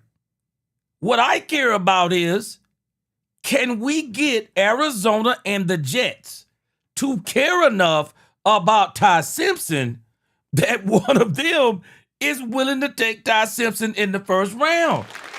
That's what we're trying to do. Because if we can get one of them to get him in the first round, then that means either one of those, somebody's going to fall to us, or we could do a deal and see if we can move up and get one of those players. But what if another team does it? It still bodes well for us. Somebody in the top 11 that we want better than Thieneman is going to be there. And so that means the Cowboys are going to be able to get one of those top players that we're looking for. So we need to get them back. I'm just hoping that we can convince somebody to get Ty Simpson ahead of the Cowboys. If we can convince them of that, man, we are in business. We are in business. And so again, the talk is really, people are starting to kind of talk about this. And so I'm hoping that somebody can be convinced that Ty Simpson over Fernando Mendoza is worth going in the first round. Yeah, look, I talked to Dan quite a bit after that thing that he said with Ty Simpson over text, and he's just explaining to me. I'm like, dude, you don't have to explain to me. Like, you have an opinion, and you're one of the few people that watches every single snap. I mean, there's quite a few that are out there, but then to be able to regurgitate it to the public, here's where I told him that he was a little bit untrue. And when he went on the Pat McAfee show, because I have no issue whatsoever, and I told Dan this to his face, I like that. I tend to agree. I think Ty Simpson's way closer to QB1. I don't think he's QB1 than he is QB3. But here's where I went and got on him a little bit because we're friends. I said, you said to millions of people out there, whether it's social media, Pat McAfee show, whatever, that Mendoza didn't play in any big games. Yeah. I'm like, Dan, did you see his college football playoff run? Did you see him against the number one defense in the nation in the Big Ten championship game? And then he went on to be like, I'm like, no, Dan, you don't understand. 10 touchdowns, 1 interception during those 4 games. It is the greatest, one of the greatest runs that we've seen in history. Plus, you did it with Indiana against Blue Bloods. I mean, that was a row of teams and so I think that's probably like, I don't really care. Like, there's a lot of people. I've talked to some teams. I talked to a few teams last night that have Simpson over Mendoza, and that's fine. But we just got to understand that quarterback evaluation is sort of a crapshoot. I appreciate Dan and his opinion and the platform that he's given, and I think it's absolutely ridiculous that, you know, people are saying Dan's represented by CAA, Ty Simpson's represented by CAA. Look, I don't pay any attention to that. I just got now. In all fairness, Rumbowski, they're all saying this for a reason. See, they got a problem in this too, because they're all represented by agents too, and so they don't want to accuse one of their peers of doing something like this. This is why even Pat McAfee, after he destroyed Dan Orlovsky, there's another clip, though, where he comes back and tries to help Dan Orlovsky save face and save reputation. Did y'all realize they're all doing the same thing? Daniel Jeremiah, he came back and said, yeah, I'm ignoring the fact that they have the same agent. Now Chase Daniel comes back and says, I'm ignoring the fact they have the same agent. Pat McAfee came back later on and says, I understand why you're saying it, Dan, because your brain showed you this on tape, so it's not about the agent. Okay, we'll let you say that. That don't mean it's not true. On to Dan for him saying Mendoza didn't play any big games. What does Ty Simpson do better than Fernando Mendoza? Yeah, I think he's a more natural thrower of the football. Like when you talk what does that mean? Yeah, well, when I talk to people in the league still or former players who are analysts, it just like his throwing motion, his mechanics from the ground up just look beautiful, Dan. Like yesterday at his pro day, it was like everything you would ever teach a young kid on how to throw a football. This is what you want it to look like. I've seen this a lot on social media. And so Mendoza's a little bit more robotic. I think Mendoza has a little bit of a stronger arm. And so when you're throwing it and you're watching it in shorts, you're going to be like, man, and like, look, I get Mendoza 6'5", I get Ty Simpson 6'1", 6'2", but like people who have played the position, I think more so gravitate toward that and get lost in that. Although that's not even remotely all of the evaluation. But when I watch him, I feel the same thing. I'm like, man, he's really, really good within the pocket, got really good mechanics. Now, he's only played 15 games, and I saw your take, and I thought it was right. Oh, wow, 15 games? Games? Quarterback to have more than 15 starts. No. Like, I totally agree with you, right? But you watch the quality of those starts at the beginning of the year, and I've said this before, and I don't think this is a reach, and you can go back and look on my X account, Fritzy or whatever, and pull this up, because like I said, when Ty Simpson, after like I think the Missouri game, which was game 8 or 9 of his season, I'm like, there's nobody playing better in college football. Like he is locked in to like a very high top pick, and he is probably going to win the Heisman if he continues that. That's not being facetious. That's not that being was until he ran into the competition. Like you just watch it. And it's like, wow. And then all of a sudden, it's like a huge drop off in play. Yes, he got sick, gastritis. Yes, he got hurt a little bit. The offensive line didn't play very well. No run game. And in the last 4 or 5 games, he really struggled. Got a lot of happy feet. And I think if you're taking Ty Simpson in the draft, Dan, that's the number one thing that you have to ask. And I've talked to teams that have asked, like, what happened? Was it just because you were sick? Was it just because you were down to 185 pounds? He just looked like a completely different player. That's my issue on why Ty Simpson's not quarterback 1. There was a massive drop-off in play. Yeah, 15 games ain't enough, man. 15 games isn't enough. But again, I'm telling you, Cowboy fans, this is the dog we have in the fight.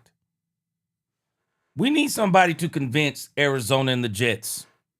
I actually don't care about the Pittsburgh Steelers.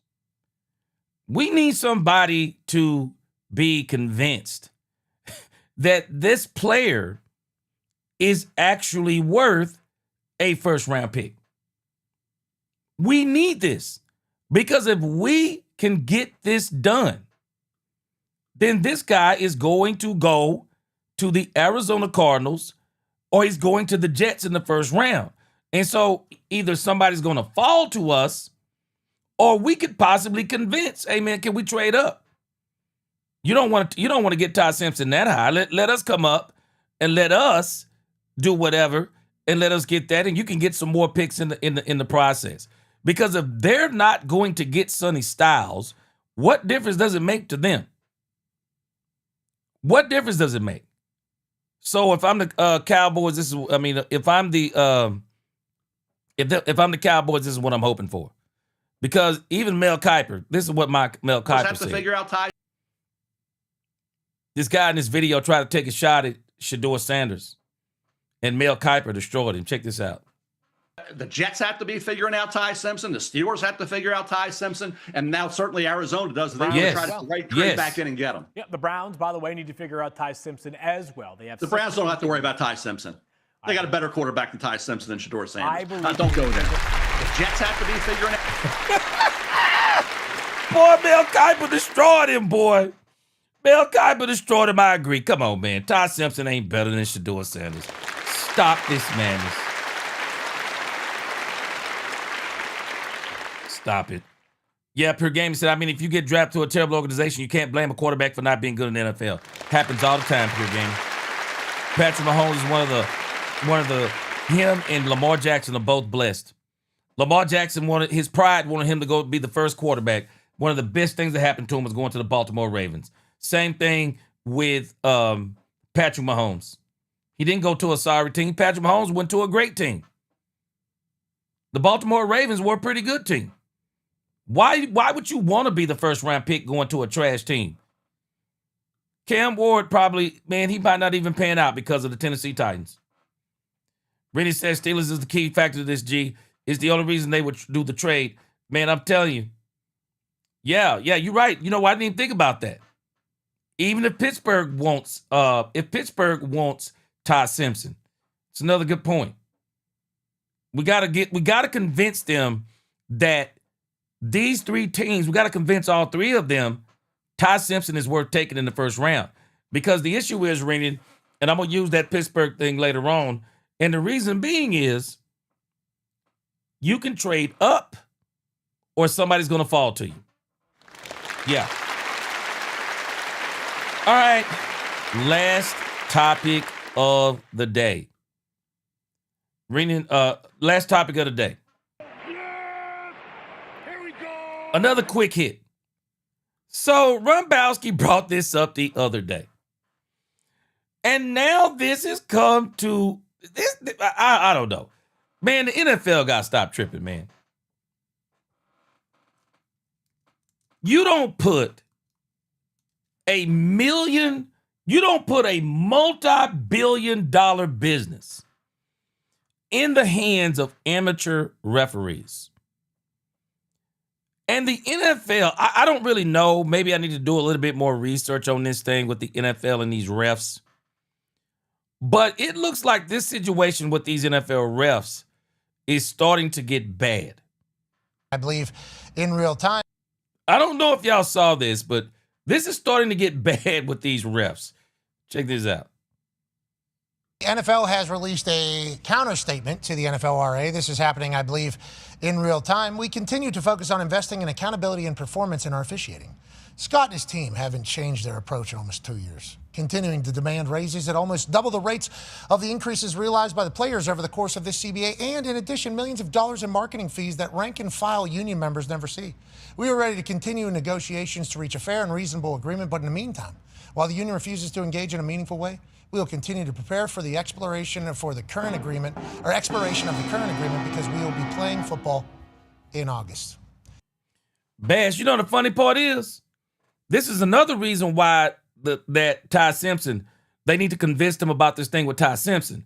simply because they're saying the drop-off from Ty Simpson is the Grand Canyon.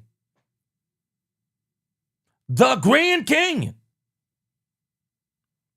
Another reason why, thank you, Renan Zanguini, Pittsburgh, Arizona, the Jets need to be convinced that Ty Simpson is the best you're going to get outside of Mendoza. Go get him.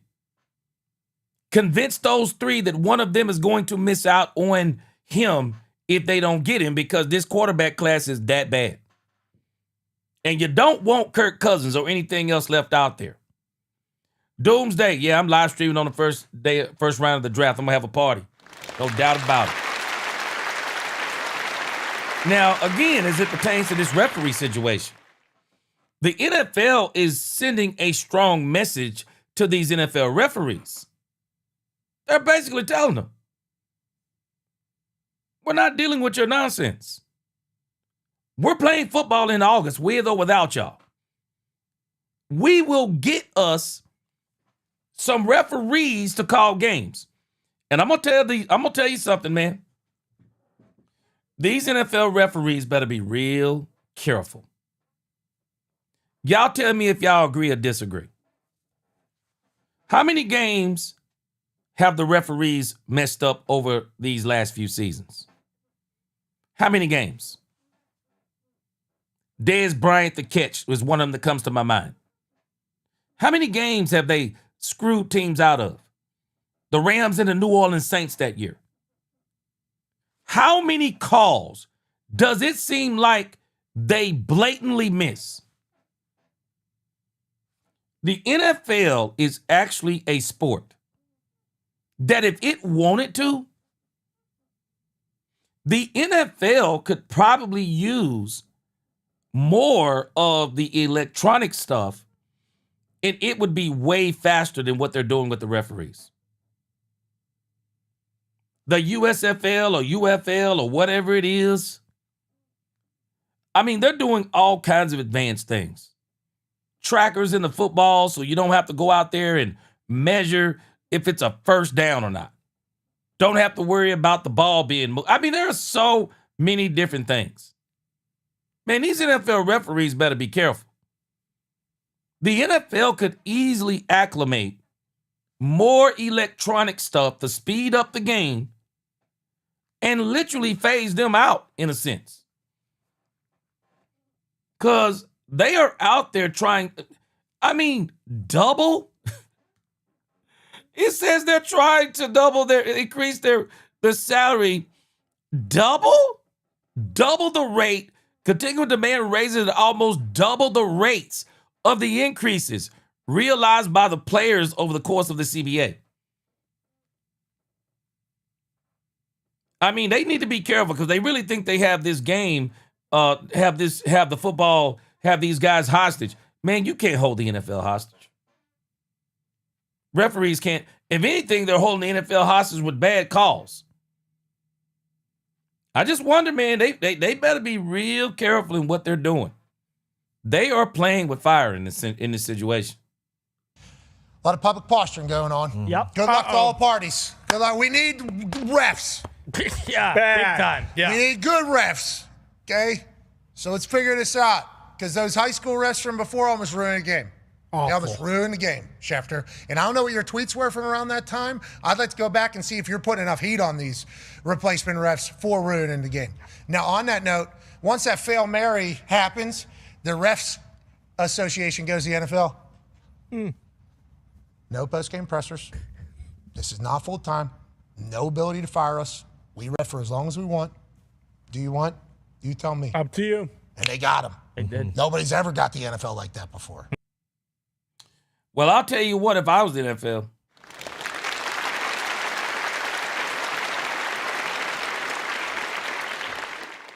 the NFL has to be very careful at how it does things, because the one thing that you don't want to do is you don't want to start giving the agents, the referees, and all of this other mumbo jumbo floating around the NFL. There is no way you want those things to take control of the NFL. You don't. And I don't know how the refs got the NFL, because I just don't think they do that great of a job. I mean, there are just some things they do that just don't make a lot of sense. And the faster this game becomes, this game is going to go more electronic. The pace of the game is too fast.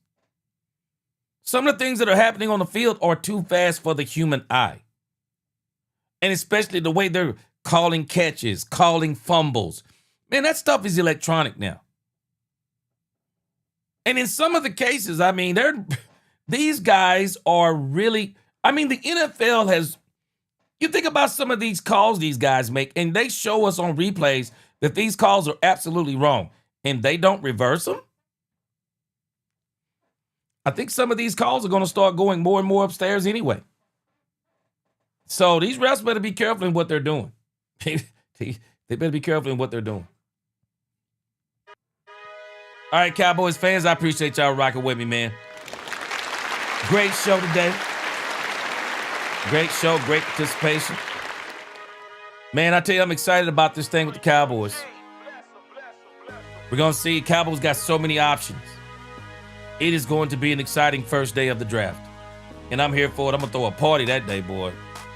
Gronkowski said, the problem is with the refs is want big-time salaries and year-round contracts while also not having to give up their other current jobs as lawyers, principals, etc.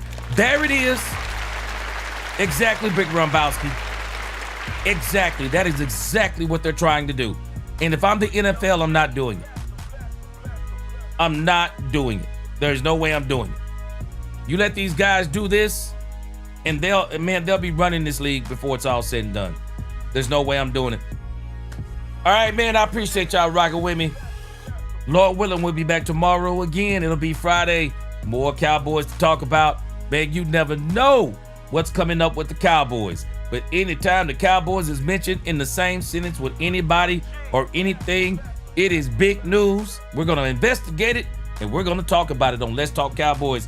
Again, appreciate y'all rocking with me. Great show, great participation. Best chat on YouTube. Until the next time, DC4L, God bless. Let's Talk Cowboys and we talk facts. Peace.